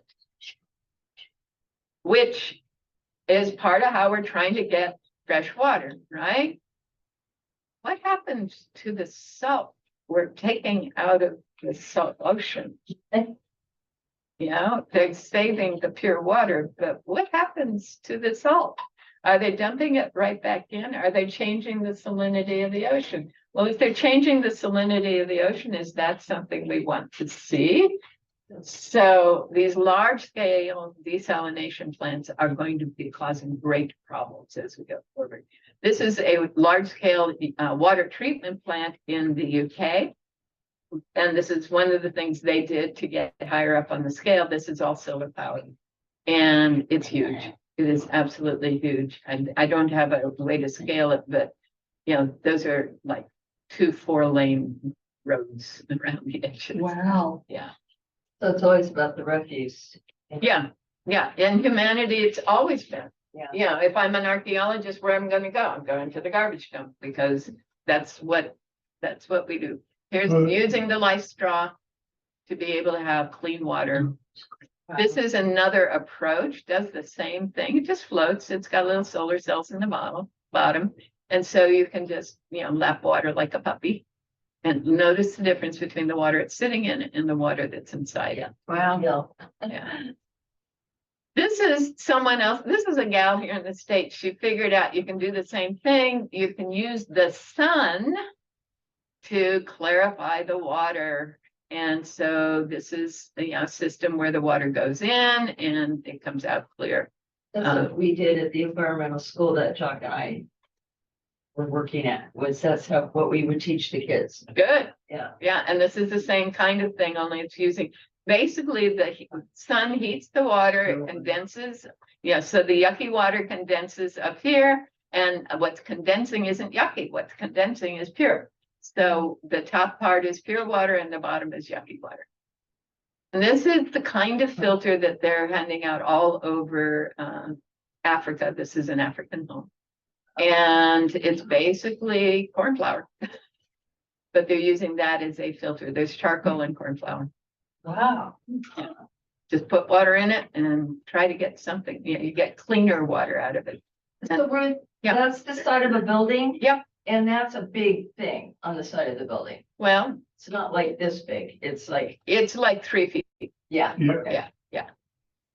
20 inches to 3 feet. Yeah. The only catch there, you gotta have some kind of water. Well, and they do. They walk a mile, they get a bucket full of water, they walk back. Mucky water, but at least there's water. Exactly. Okay, so this is fun. This is 3D printing has made a huge difference. In our country, we talk about 3D printing, make it possible to build a gun or to go into space and create the tools you need in space. Here, they're using 3D printing to take their old recycled plastic that we have sent over there and turn them into useful things. So this simple thing, I'm sorry about that black stripe across the top. Can you see that this is a soap pump here on this thing with the water? This person is pushing on the soap. Whoop, come back. There we go. This person is pushing on this lever that was made with the 3D printer, one of those things, and the soap is coming out. So they're not handling bars of soap, but they are getting some means to clean their hands. And that's one of the things that they're doing with 3D printing, all kinds of things with 3D printing. And this is my favorite. Based on this design here, they've created these wheeled shaped things. That's a water container. Yep. She no longer has to bring wow. several gallons of water on her head.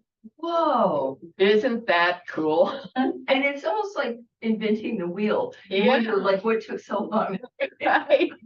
Right, exactly. Wow. this is what having a 3D printer will do. And you can, there's one for sale on Craigslist right now if you want to get it. You know, they're anywhere from $200 to $1,000. Whoa. All right, then we have all the interesting things of reusing and recycling. This is a recycling plant in one of those countries that is much higher up than we are on that ladder. This is a recycling plant. That's a semi truck right there.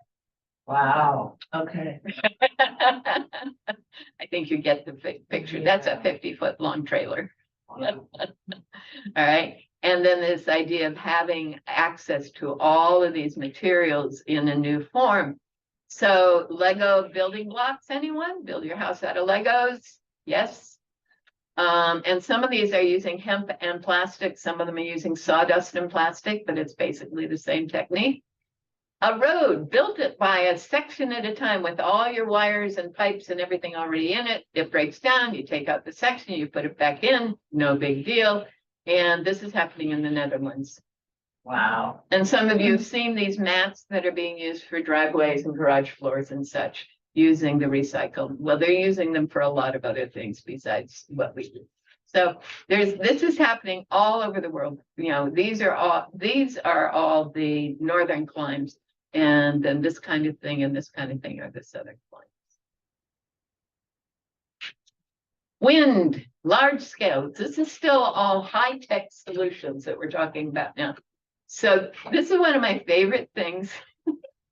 So this is believe it or not, an electrical turbine. It's an electrical producer. So we use solar heat and to get the water to go up into the pond at the top. And then we use gravity through a turbine to have it flow back down and make electricity. It's a battery. It's a battery. Yeah, these are being built all over the world. This one happens to be in Central Europe, but they're being built everywhere. And of course, we have the big wind farms, not my favorite.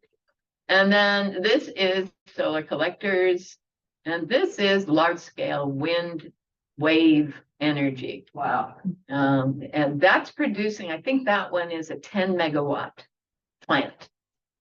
That's a big one. Did you see the infrastructure that went in at Driftwood Beach? Yes, I did. Yeah, that's for wave generation. Yes, Yeah. it is. Controversial, but We've had experimental wave generation on the Oregon coast as long as I've been out here. yeah. Yeah. All right, so this is Tesla's roof shingles, solar collector roof shingles. I tried to buy them, but you couldn't get them in Oregon. So this is China. That's a solar collector. This is a couple in Idaho. This is a highway solar collector. And that's what that driveway was on the Elon Musk's smart house, right? And then these guys have figured out they don't have to give up their land for these solar collectors.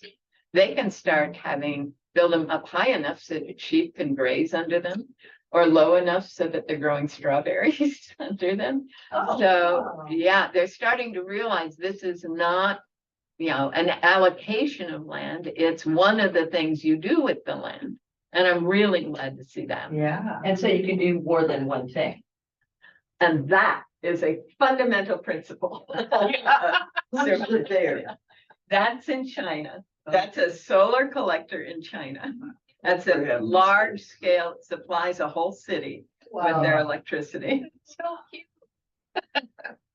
They may be engineers, but they also have creativity.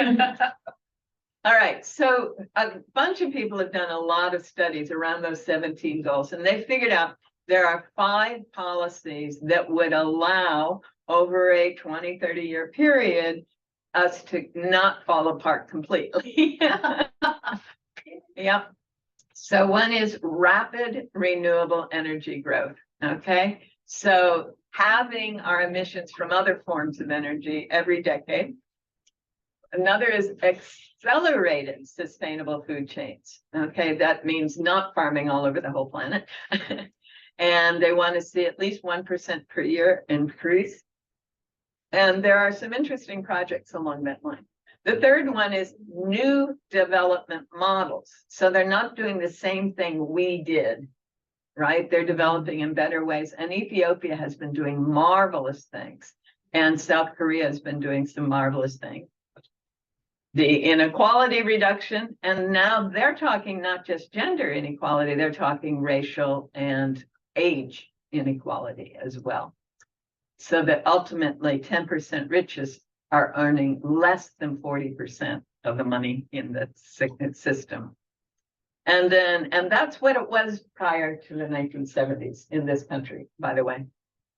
Investment in education for all, right? Yeah. Gender equality, health, family planning. So these were the 5 policies that they saw would allow the quality of life to increase over this 50-year period. So the countries that are showing up higher on that 17 points are the ones that are implementing these things. Yeah. I'll make it. All right. I will let you have a break here in a little bit. In fact, now is the time. That's a little bit. Yeah. So, there is coffee, there's cold water, there is hot water, there is a bathroom here. And I said we would show off Debbie's painting, so let me get the key so we can do that. A key to the bathroom? No, the key to the other room where. Oh. And so that's it. More coffee? No, Yeah, Barb, this yeah, one. and to change my stuff here on the Jewel. This is from the Jewel. I'm gonna go check And on that- that. Yeah. But you got that. You need water? Want me to fill up my water bottle? I got water. Okay. Thank you. Sleeping, I'm not gonna bother him. Hey, Ruth, on your vehicles, I don't know if you know this one, I'm a big advocate of e-bike. Globally, the e-bike phenomenon. Yeah. By 1%. Did you know that? That's e-bike. Fabulous, that's fabulous.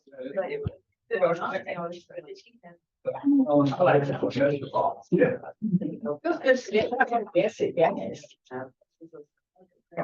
And they don't have any. Come see my picture. Okay. Right, I've opened the sanctuary, so if anyone wants to see Debbie's beautiful painting. I gotta show it to my friend Rob here. So they got you on a lot of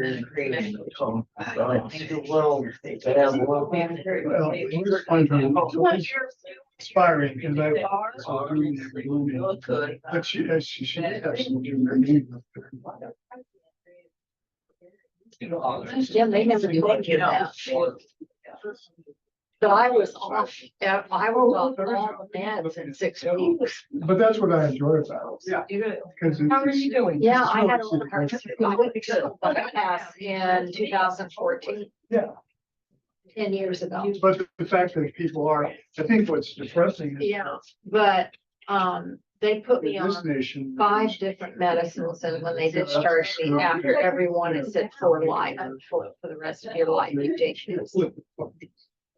And I was in cardio rehab. Now you got 2 sugars in But I there, so was- you're extra sweet. I was in severe Good. diarrhea. And I was losing weight, and I lost, I would have weighed that. Or the. I lost 7 pounds. I lost, Which period?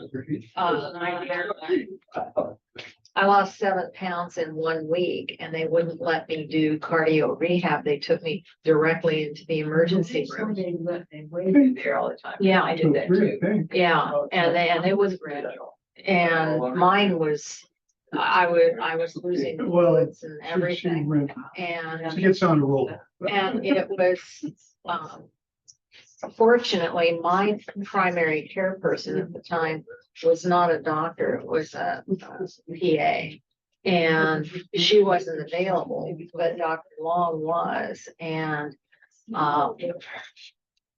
he said, you're on the lowest doses of all of these. medicines." He said, I think that's what's causing the diarrhea. You're not gonna call it now? And the weight loss and everything. He said, let's just get you off of all of them. for 2 weeks. And then come see me and we'll add back in one at a time and see. And see what happens. Also, one of the ones that was just a real. next door. Pure diarrhea, upset and indigestion. That was, metoprolol. That's It was metoprolol, and it's one regular Coffee. heart rate. Very So good. that's when I was off of it for that too. Larry took the buffalo drum and I held it in front of me and he set the metronome counter on his phone. My resting heart rate was 205, which they thought was fancy. Yeah, 205. They thought was fantastic. Because anytime they work on your heart, it increases your heart rate. And they thought with everything they did, that was just okay. And that's why I was on this metoprolol. So without metoprolol for 2 weeks, Larry took the first, I held the drum Yeah. and he beat it at 95 beats per minute. Just tapped it, just lightly. And I could feel the vibration. I was wearing a Fitbit, so I knew what my heart rate was doing. And it was dropping down to the vibration. And it was staying there. We only did it for 10 minutes. It was, my heart rate stayed down for like 2 or 3 hours. And we did it 10 minutes in the morning and 10 minutes before I went to bed at night. And I'd wake up in the morning and just down. And so the next week, he set it at 85. And same thing happened, 10 minutes in the morning, 10 minutes at night. My heart rate was staying down and I was not in it. And I also quit having heart rate and all of that started clearing up. So, yeah, right. After that, he set it at 75. And I was feeling better every day. I never went back on any. Ever. And does she have a price on this?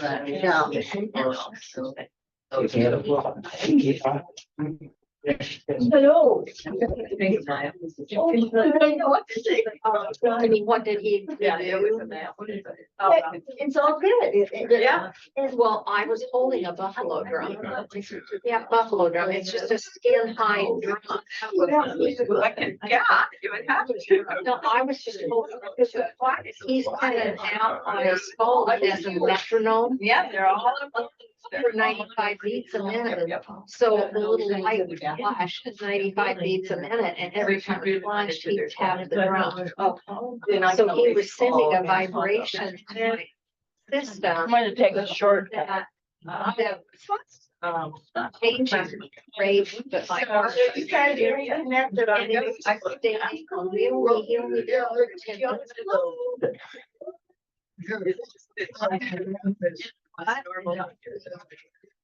I never told him. On her, on her Facebook, so she photographed everything. And researching it. So I sent it to her, because I didn't have time, I said, well, I see more pictures. They took me to a kid's secret. I started going to see These medicines and it's exactly what I got.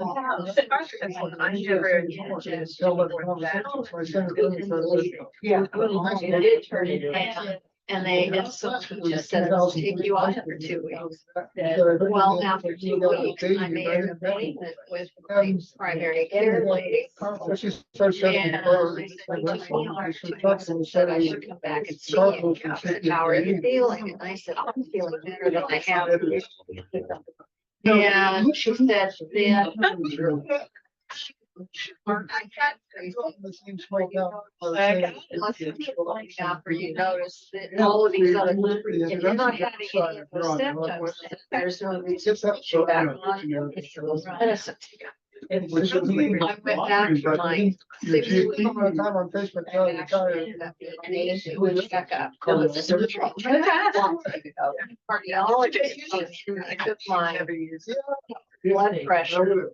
And it was like 182 or something. 30. Really just, I mean, like, oh, I'm perfect. And my pulse was 70. I got it. All right. Back in. Yeah, kids, if you could call it up. And he said, well, so the medicine must be working. And I just looked at it and said, well, that's a key. We're still ridiculous. So we started I was on with it. It was back in a company called So 6 weeks Aeronet. after I had my surgery. Publicly traded. Yeah, that supplies, a lot of cell phone coverage and after that, you got another one. If they put the towers in, don't have to use those, because the satellite phone is still locked up. But yeah, and when they're trying. One of the things that I read is. if you're not on my MailChimp email list, get, you want to sign this because that's how I let people know what I'm doing. What is to. Are you on? Is the expansion of the economy. Wow, Johnson. I know, the first time I have, I've shared with you with a lot of private individuals. My favorite so when we take. All right. I've shared it. And we're gonna get at, we need to keep going. What are you insinuating? You're trying to kick us out? No. I'm insinuating that you shouldn't have to be here forever. But we like it here. Is that the team line and put this together. Yeah. Humanity's pretty amazing stuff. All right. So all of, yeah, we do all the time. We have faith in machines, so we move mountains. Well, we could do it another way, but. So yeah, all of the things that we've talked about so far are the governmental way, the UN's way, the way high-tech people who are materialists think to do things. But there's something happening that they're not aware of. And part of it is they don't understand the nature of culture. They think it's about population and transportation and economy, and maybe it's about all these other things, but there's so much interconnection, they can't even conceive. So would religion be in there? Yeah, religion, right here. Thank you. Right there. I don't have my glasses on. All right. So we live in what I call empire culture, and that is civilization. We are in civilization. Civis means city. So civilization is from the beginning of cities, which is somewhere around 4000 BC. So about 6,000 years ago.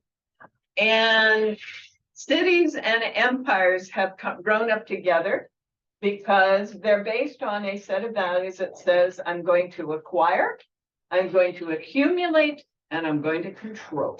Right? Mm-hmm. So I was involved in something called the Limits to Growth. I got the model to play with right after the book came out. So I was playing with the model, the Limits to Growth model. This is the standard run of the Limits to Growth model.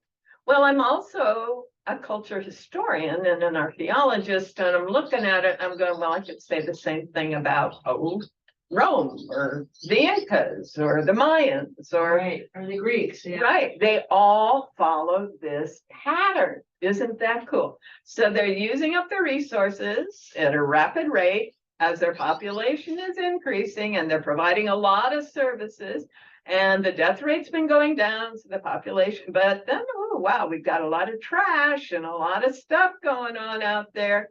And what begins to happen is between the lack of resources and the trash and the pollution, we can't produce as much food, we can't do as much anything, our industrial output goes down. And this pattern happens, and we have the collapse of the empire. Well, That's amazing. That's an amazing drawing. isn't it? No, that's fascinating. I love it. Yeah. This is Almost called, poetic. this is the standard model. And when I had access to the model, I played with it, and we were working with 1955 to 1965 data, because that's all there was at the time. And I would push it out and I'd play with this and I'd increase that. And I got it to go out to 2050. Wow. That was as far as I could make it go. They had it between 2025 and 2042. Mm. What is the green dashed line and the solid blue vertical line? This is now. Okay. Oops, sorry. This is 2000. Thank you. So this is now. This is where we are now. Are deaths, are births following that pattern based on what you said before? Yep. So right now they're beginning to increase births. Gen Z is having babies. The fundamentalist Christians are saying have a bunch of babies. I just saw a YouTube short. I'm having to tell my husband I'm pregnant again, the 5th time in 6 years. We're telling people you can't have an abortion. We're telling people you can't have a morning after pill. We're telling people, yeah, this is what happens.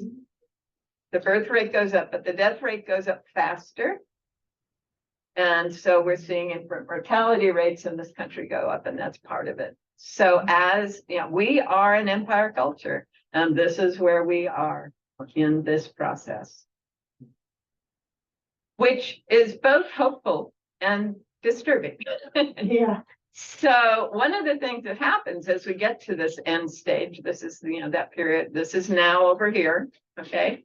And this is the end of it, is the political control systems are climbing. They're going, yeah, we can fix this. We can, get tough on crime. We can build more prisons. We can do whatever. And then they don't have the resources to continue to do it right.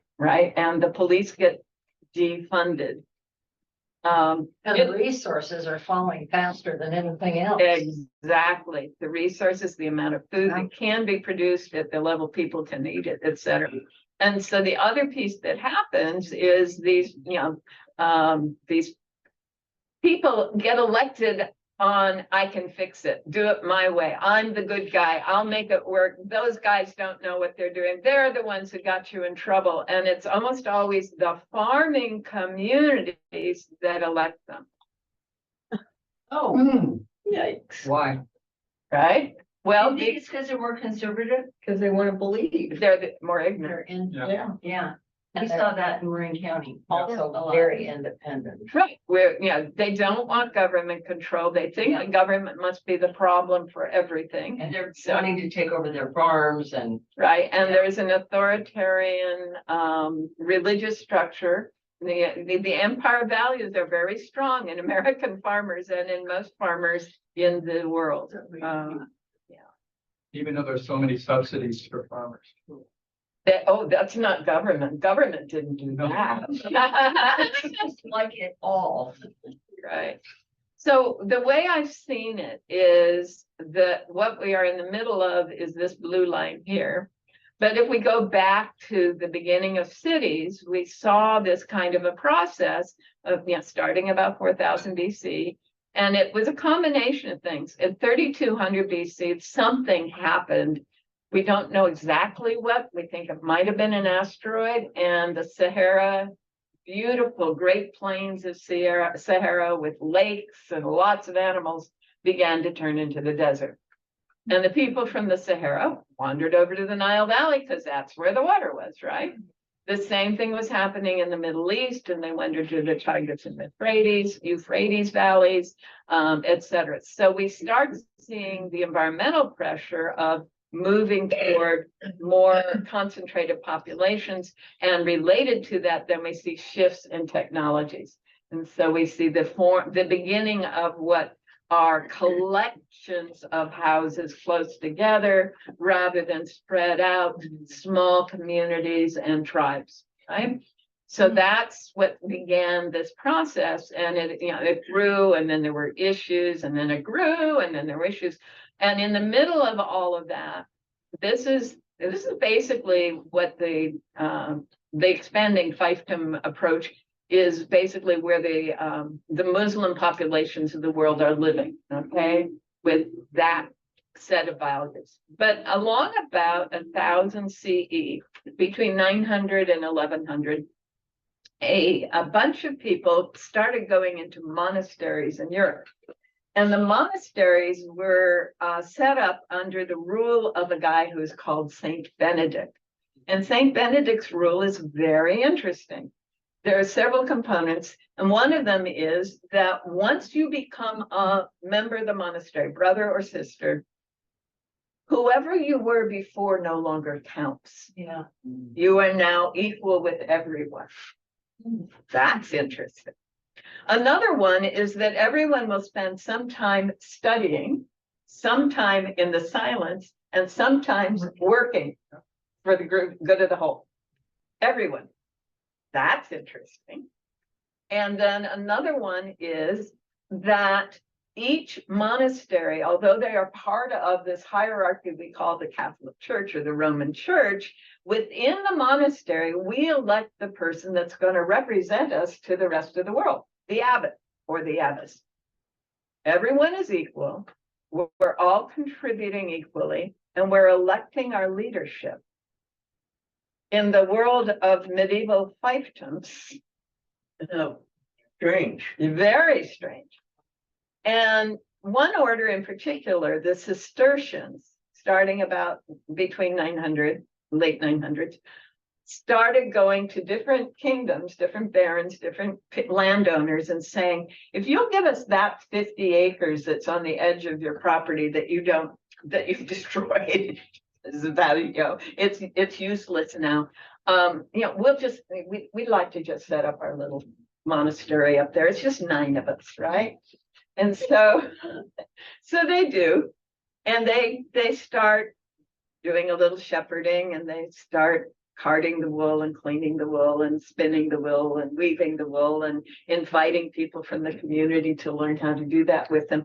And they build their monasteries in a way that, well, they're totally self-sufficient, and the water is flowing through them, and they have latrines, and they have water wheels that are running looms and running carding machines. They're basically creating factories.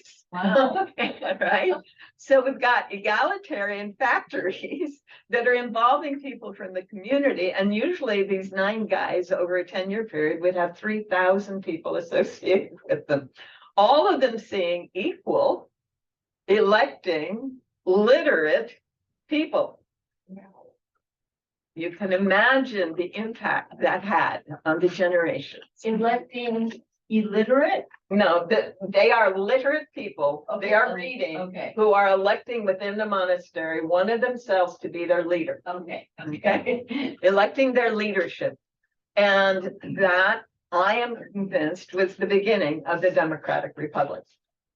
Was those monasteries spread out through Europe and then into Africa and then further out as the months, went off into other countries. Yeah. Not all of them functioned on St. Benedict's rule, and there are groups, the Dominicans, that did more harm than good. Well, and the But- Church of England wasn't really big on the monasteries, right? That was 1600 though, so we're Yeah. talking 600 years later. Yeah. It couldn't do what it did if it hadn't been for these guys for 600 Right, years. right, but then it was so successful that they were threatened by it. Bingo, right? and that was a huge part. The monarchs are going, oh my God. These people are living better, and the people around them are living better, and so on. There is a wonderful set of YouTubes that's on the monastery farm in the 1400s. Isn't that marvelous? Oh, Yeah. Ever. So a couple of historians and archaeologists dress and eat and live and farm For a year. on Each according time. to the periods that they're in. And this one is the monastic order in Yeah. England We in the watched every one 1400s. of them. They're just FYI. They are marvelous. Yeah. And yeah, so There are still monasteries doing this today. Absolutely. You know, people to go and stay there. Absolutely, absolutely. Saint Benedict's rule is fabulous. I think I took Barb to one kind of down out of Florence, Arizona. And it's that monastery I took. Oh, right. There's some up around Crestone, Colorado too, Oh. and there's a few in New Mexico, yeah. So these guys And I took basically are the seed of what became the Democratic Republic. Now, the Templars grew out of that same rule. The Templars become the Freemasons when they get wiped out in 1327. Okay, well, all of the founding fathers of America were Freemasons. Until John Kennedy. Yeah, founding fathers, I said. But all of them were. Virtually every president prior to 1960 was a Freemason. But that whole way, you know, when you join the order, your rank outside is irrelevant. We are all studying, we are all praying, and we are all electing our leadership. So the Democratic Republic gets formed slowly but steadily and grows. By the 1850s, that's what this point is, we have virtually every country in Europe has had a revolution, and they are some kind of constitutional democratic republic. They may or may not have a king, okay, a monarch. So, and then that continues to grow, and then there's a dip, during a lot of periods, a lot of reasons, but then it grew. Well, we have this limit to how much the earth can handle. And that's why we have global climate change. We exceeded that. But along about 2000, and because I've chosen these numbers, I said 2000, but for me, this is 1965. Okay. What is going on in 1965? Oh, come on. Vietnam War, Yeah. you know? The Vietnam War, what? Okay, Johnson, all right, so we're looking a little too gradual, too fine. In 1965, the book The Silent Spring was popular. The book Pete Seeger was popular. The Tragedy of the Commons came out, Barry Commoner's book came out, the Beatles came out. Right. The Diggers. Right, all of those people. So what we got was the seed, in the same way that these monks here are the seed, we get the seed of a new kind of culture with a new way of relating. And it's new technologies and new values regarding the earth. In 1965, the personal computer is possible. Not really, but it's sort of. It's gonna happen. Yeah. And I was key punching in 1965. A lot of college students were doing computing, and you were doing it. Yeah. So, that was happening. We were killing electronic adding machines in my high school lab. That's another story. So all of that stuff started in that 65 period. Again, along slow, but today is now. Notice where we are. Remember where we were on that other set of curves. We're here, falling down. And this one is taken off. So that's the shift. That's the shift. Right. So this is the kind of thing that's happening online. The Low Tech magazine. Isn't that great? Yeah, I like that. Doubts on progress in technology. Right. This one, 30% of carbon cuts by 2030, just by changing how we're doing our land use from this to this, right? This is a sustainable community with, community center, and everyone's producing, and, all kinds of biodiversity and all that good stuff, right? We are seeing in all kinds of places, people reclaiming the land for food production that had been turned into other things in other ways of doing things. I love this one. In Tormorton, UK, the Garden Club was seeing people at food banks without fresh foods while they were planting flowers in the parks, and they said, no, we're gonna park lettuces and kales in the parks. And you go by the city hall and the police station there, and the parking strip has corn and strawberries and peas that you pick. Nice. I love it. Yeah. There's if you ever saw The Global Gardener with Bill Mollison, there's a suburb of Davis, California, where all of the landscaping is edibles. And the kids go and they grab their lunch while they're playing. This is a suburban community in Switzerland. It's everything is a food production. The whole house, the whole yard, greenhouses, they're producing all of their own foods, all their fruits and vegetables as much as they can. And, you know, more and more people are inviting different kinds of plants instead of just grass. This is Baltimore, where, I don't know if you've ever been in Baltimore, it is the saddest city I've ever been in. And they're starting to reclaim for plants areas that were just torn down, worn out buildings. So, Well, some places they put gardens on roofs. oh yeah, a lot of places. In fact, in Oregon, Flat roofs. in Portland, yeah, and I just have a photograph I just put on my computer. In parts of Japan and Korea, South Korea, they're taking the covered parking structures and the covers are all gardens. Yeah, Beautiful. Yeah. So these are school gardens. This is, the kids are raising food as part of going to school. Hey, There's the zero waste shops I talked about, right? And this is how you can store food without a refrigerator. It's like my grandparents' basement. Bingo. Exactly, the Exactly. retailer. My grandparents too, you know, my great aunt and uncle anyway on the farm. But yeah, the same kind of a thing. And yeah, you hang your whatever food you've got that needs to be hung, and you put them in jars and all of that stuff. So low income buying and low impact buying and low impact storage. There's these other fun things. This woman's a woman in Holland, and this is her version of what we saw, the basement. This is her access to a root cellar. She's created It's a, like an old bum show. it does, doesn't it? Well, probably so, it works for that too.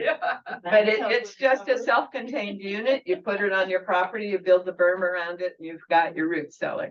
Someone is saying, well, if all else fails, just put your ice chest in the ground. There you go. Yeah, right. This is a 16-year-old in this country figuring out an ancient technology. You take one flower pot that's, you know, it's water and air can move through, and you take another flower pot that water and air can move through. You fill the space in between with sand or vermiculite or anything else that air and water can move through. And what happened, and then you've got, you know, the air moving through and the water moving through, and that cools the inner chamber 20 to 30 degrees. Wow. Yeah. Yeah, That's huge. right. So you store your fruits and vegetables in the inner chamber. All you have to do is keep the sand moist. That's all you have to do. Right? And it doesn't have to be clean water. yeah. So Out of a plastic bottle. in this case, that's what she's got. But here's more plastic bottles. So I'd like you to invite you to hold your hand in front of your mouth and just breathe with your mouth wide open. The heat coming down. All right, now breathe with your mouth, your lips pursed. Cool. Right on. That's what we're talking about here. Isn't that amazing? These are soda bottles plugged into holes on a piece of cardboard. They cut into the metal siding on their shack. They're putting that board up. They are cooling the interior of that shack by 15 to 20 degrees. Whoa. And they're adding light. Wow. Yeah. When we are not thinking high tech and allowing our imaginations to actually use, you know, what's real, we can have all kinds of things. People are building houses out of everything. Yeah. This is water bottles. I don't recommend it in Oregon. Yeah. This is, all kinds of drinking bottles. Those are all glass bottles, and it's just a mortar with the glass bottles. Part of the earth ships are I was made gonna that say, way. I saw an earthship that Yeah. had the whole wall. Yeah, like that, you can yeah. do that. Notice the light quality and notice what you can do with the patterns. Yeah. These are plastic bags, Wow. just plastic bags made as bricks and on a wire frame that's basically rebar. It's just rebar. That is a very inexpensive, well-insulated wall. This is a monastery in one of the Southeast Asian countries, and Is that what the priests all drank? yeah, Yeah. it's actually medicine bottles. But they're flat and kind of square, so he can do them that way. So we don't have to build stick frame houses with 2x4s that are from, clear cutting forests, etc. And each climate can have a different kind of structure, so as we move forward, we can make use with whatever here. This is north of Santa Rosa on the back road up to the hot springs. Wow. Yeah, this is down in, I think it's Colombia, it might be Costa Rica. A plane landed, it fell out of the sky. So someone turned it into a home and a B&B. And a lot of you, I'm sure, have seen the shipping container homes that are happening now in the school bus homes. Yeah, Shipping. all right. But in other parts of the world, they're going back to the older technologies. This is rammed earth, which is basically what earth ships are made out of. They've got forms that they've built and they pound the earth into the form, right? These are mud, and I love this picture. Yeah, decorating their home. Wow. I just think that's lovely. These are Tibetan women. They're doing something like rammed earth. It's more like a slurry that they're putting into there and then, evening it out and drying it. And I love the hobbit houses. Yeah. So this is what you were trying to build in Arizona. Right? When you do it right. And then if you add the greenhouse, you've made a more or less closed system with your water, your air, and your plants. And it's just a marvelous way of doing it. This is happening clearly all over the world. They are saying we need to go back to the style that works for the location we're in, rather than what those Europeans thought was the only way to build. And we can have water processes that do not use even solar energy, really. This is a solar thing, but it's made out of local clay. So you have the black lid, so it causes the water that you put in the lower pan to come up and condense on the lid, and then the upper pan is your clear water. This is a siphon in a harbor. A couple surfers got tired of the trash, so they put this bucket with a long hose on it, basically. Wow. And it siphons whatever's, and it floats around in the harbor and picks up whatever, and the water flows through and the stuff stays in the buckets. A new take on Roomba. Right? I love it. So this is something, water travels in spirals. And if I ever do another water workshop, we'll talk a lot about that. Notice this is a natural formation. Water makes it so it will spiral. It aims to spiral. If you ever wondered why water goes zigzag across because it's spiraling. And if you've ever been in a white water raft, right, it's spiraling. That's what it's doing. Well, some guy sat down and said, well, I can make water do that. So this is a secondary sewage treatment plant. Wow. So Ruth, isn't the way water travels is by shooting off? Spiraling. It's shooting off the spiral of itself. Yep. All the time. That's what it does. The momentum. That's what it does, right? It builds, each spiral builds on the others, right? And so this is just to encourage it. And literally, that is a secondary sewage treatment plant. Wow. That's awesome. Going down into a trout pond from a hog farm.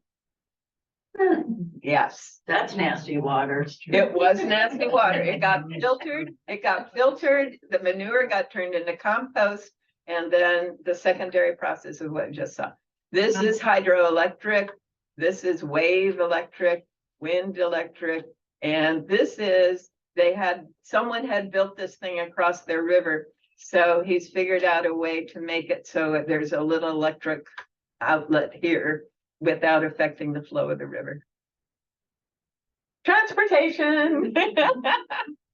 This is recycled plastic to repave the road. That's all it is. And they're using the heat of the sun to melt it and turn it into a road. This is normal in India and in much of the world, actually. No seatbelts. Right? And this is happening more and more all over the world. And we're starting to see these kinds of things happen again. As we rethink our roads and our transportation, and Jocko was just telling me that 1% of oil consumption worldwide has been reduced because people are using the little electric bikes. Another thing that's beginning to happen is education involving children in their life. So these are kids learning their cultural traditions and songs, kids playing in leaves as part of daycare. I love it, right? Kids learning how to build things together in teams, not all by themselves, but this is so cool. Most Japanese schools don't employ janitors or custodians. They don't employ cooks and waiters either. Awesome. The kids do it all.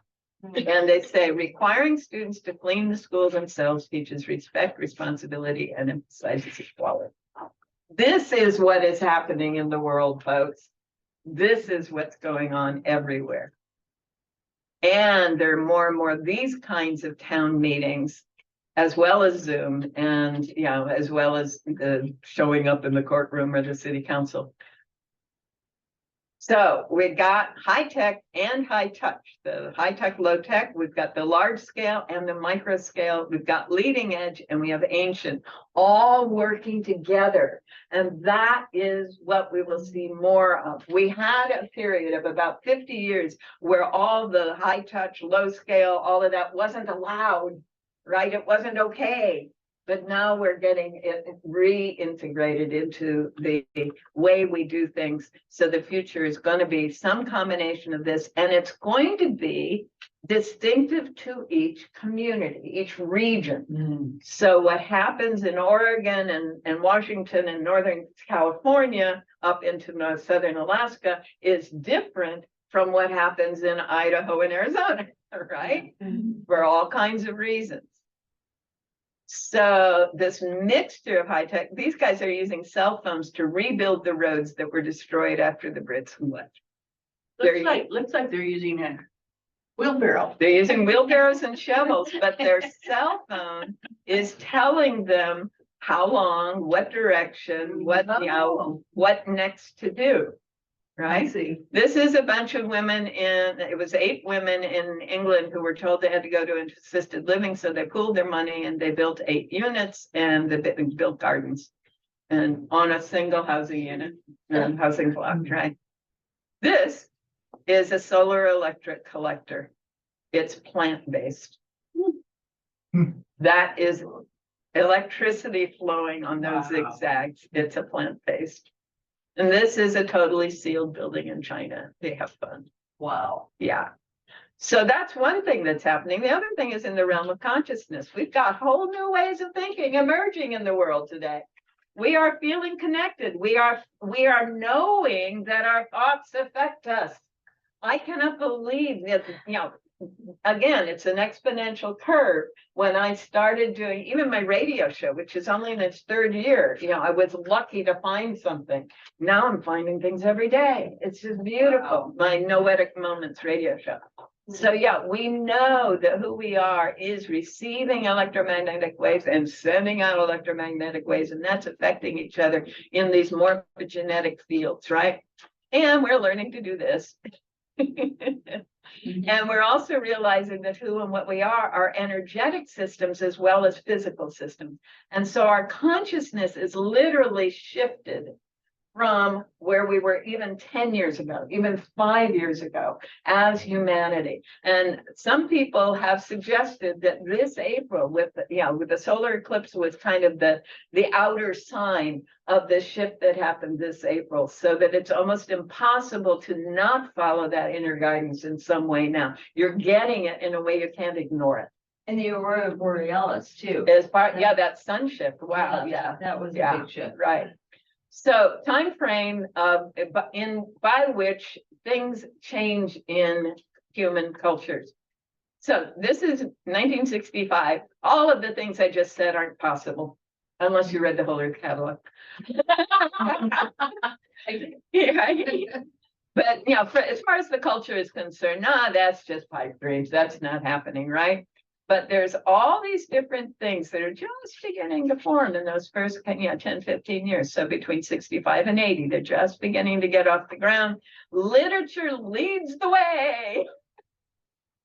Right? Organizations follow soon after. There begin to be advocates and authorities. There begin to be Earth Day events and things like that, right? And then finally the government comes along. And then finally there are rules that say, yeah, we have to live that way. And by then we don't need the voluntary groups anymore because it's already part of what's going on. So this is a 75-year process for something to become normal in our culture. And guess where we are? Right here. Isn't that cool?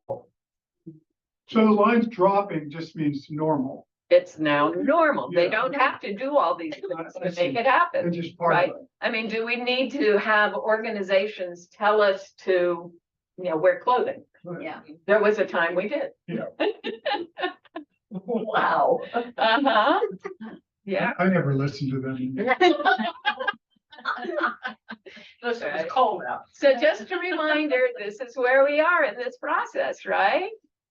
So what are the values? I told you the values of this empire culture were acquire, accumulate, and control.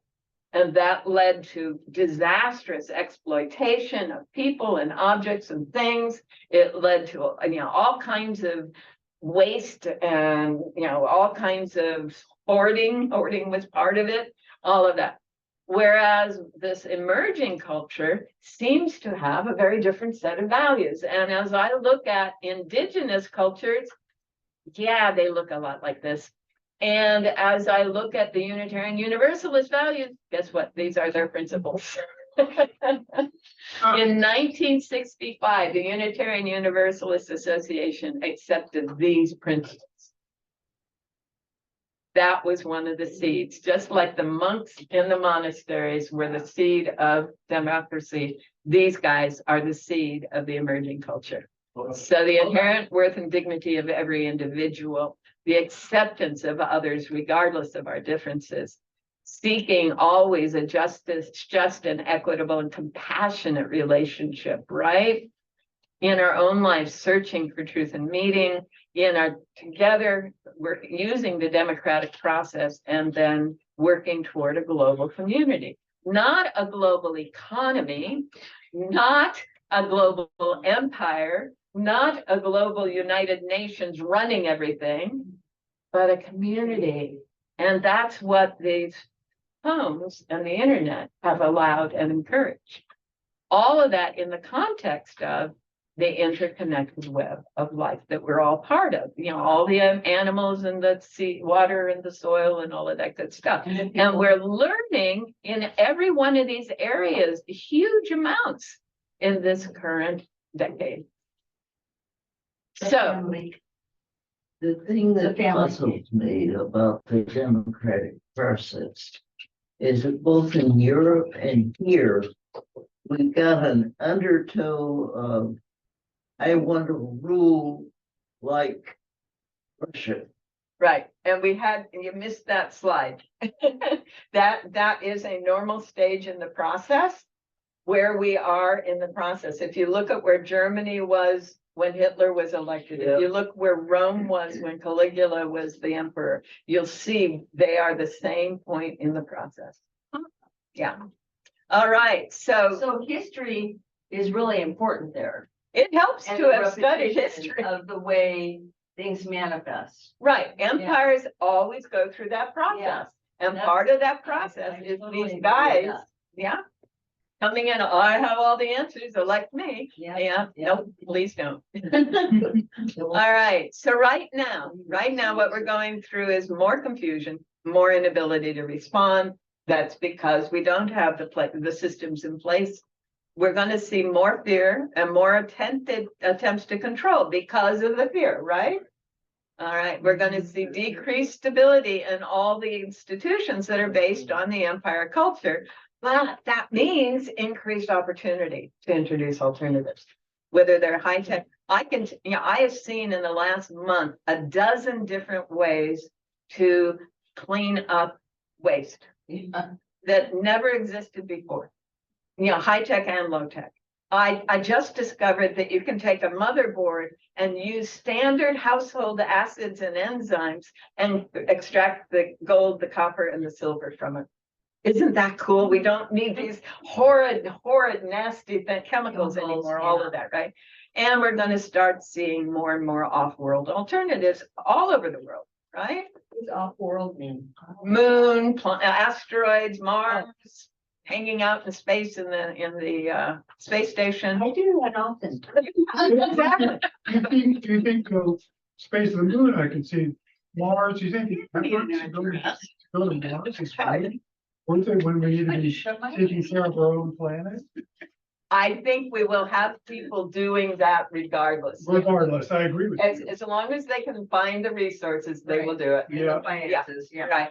Okay, so over the next 10 years, starting now, right? Then we we feel those environmental changes more and more, which means the breakdown of large scale systems, the power grids, the water treatments, the garbage, etc., and more attempts to control.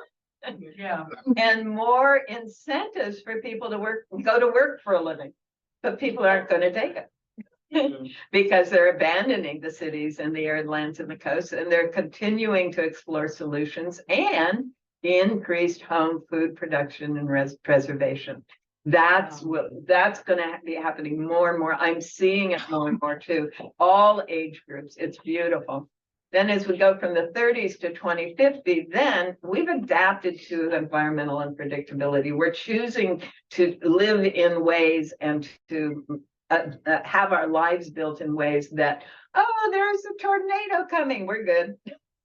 Oh, that storm is coming through again. We can handle that, right? That's how we're going to be.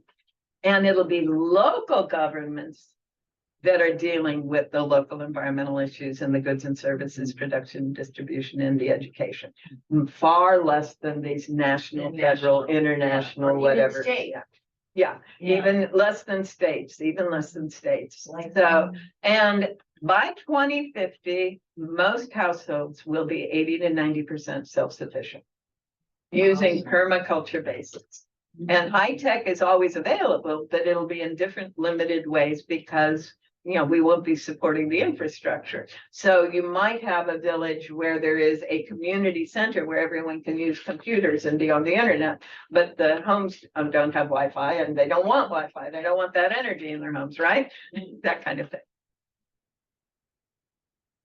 So what is our strategy now, right? We need to see our desired world now. We need to envision the emerging culture, not get caught up in what the media is trying to get us to focus on, right? But to see what can be. And you can also, try to focus on the good of a world in which humanity lives and breathes and works in harmony with nature and spirit. What does that look like? What does that feel like?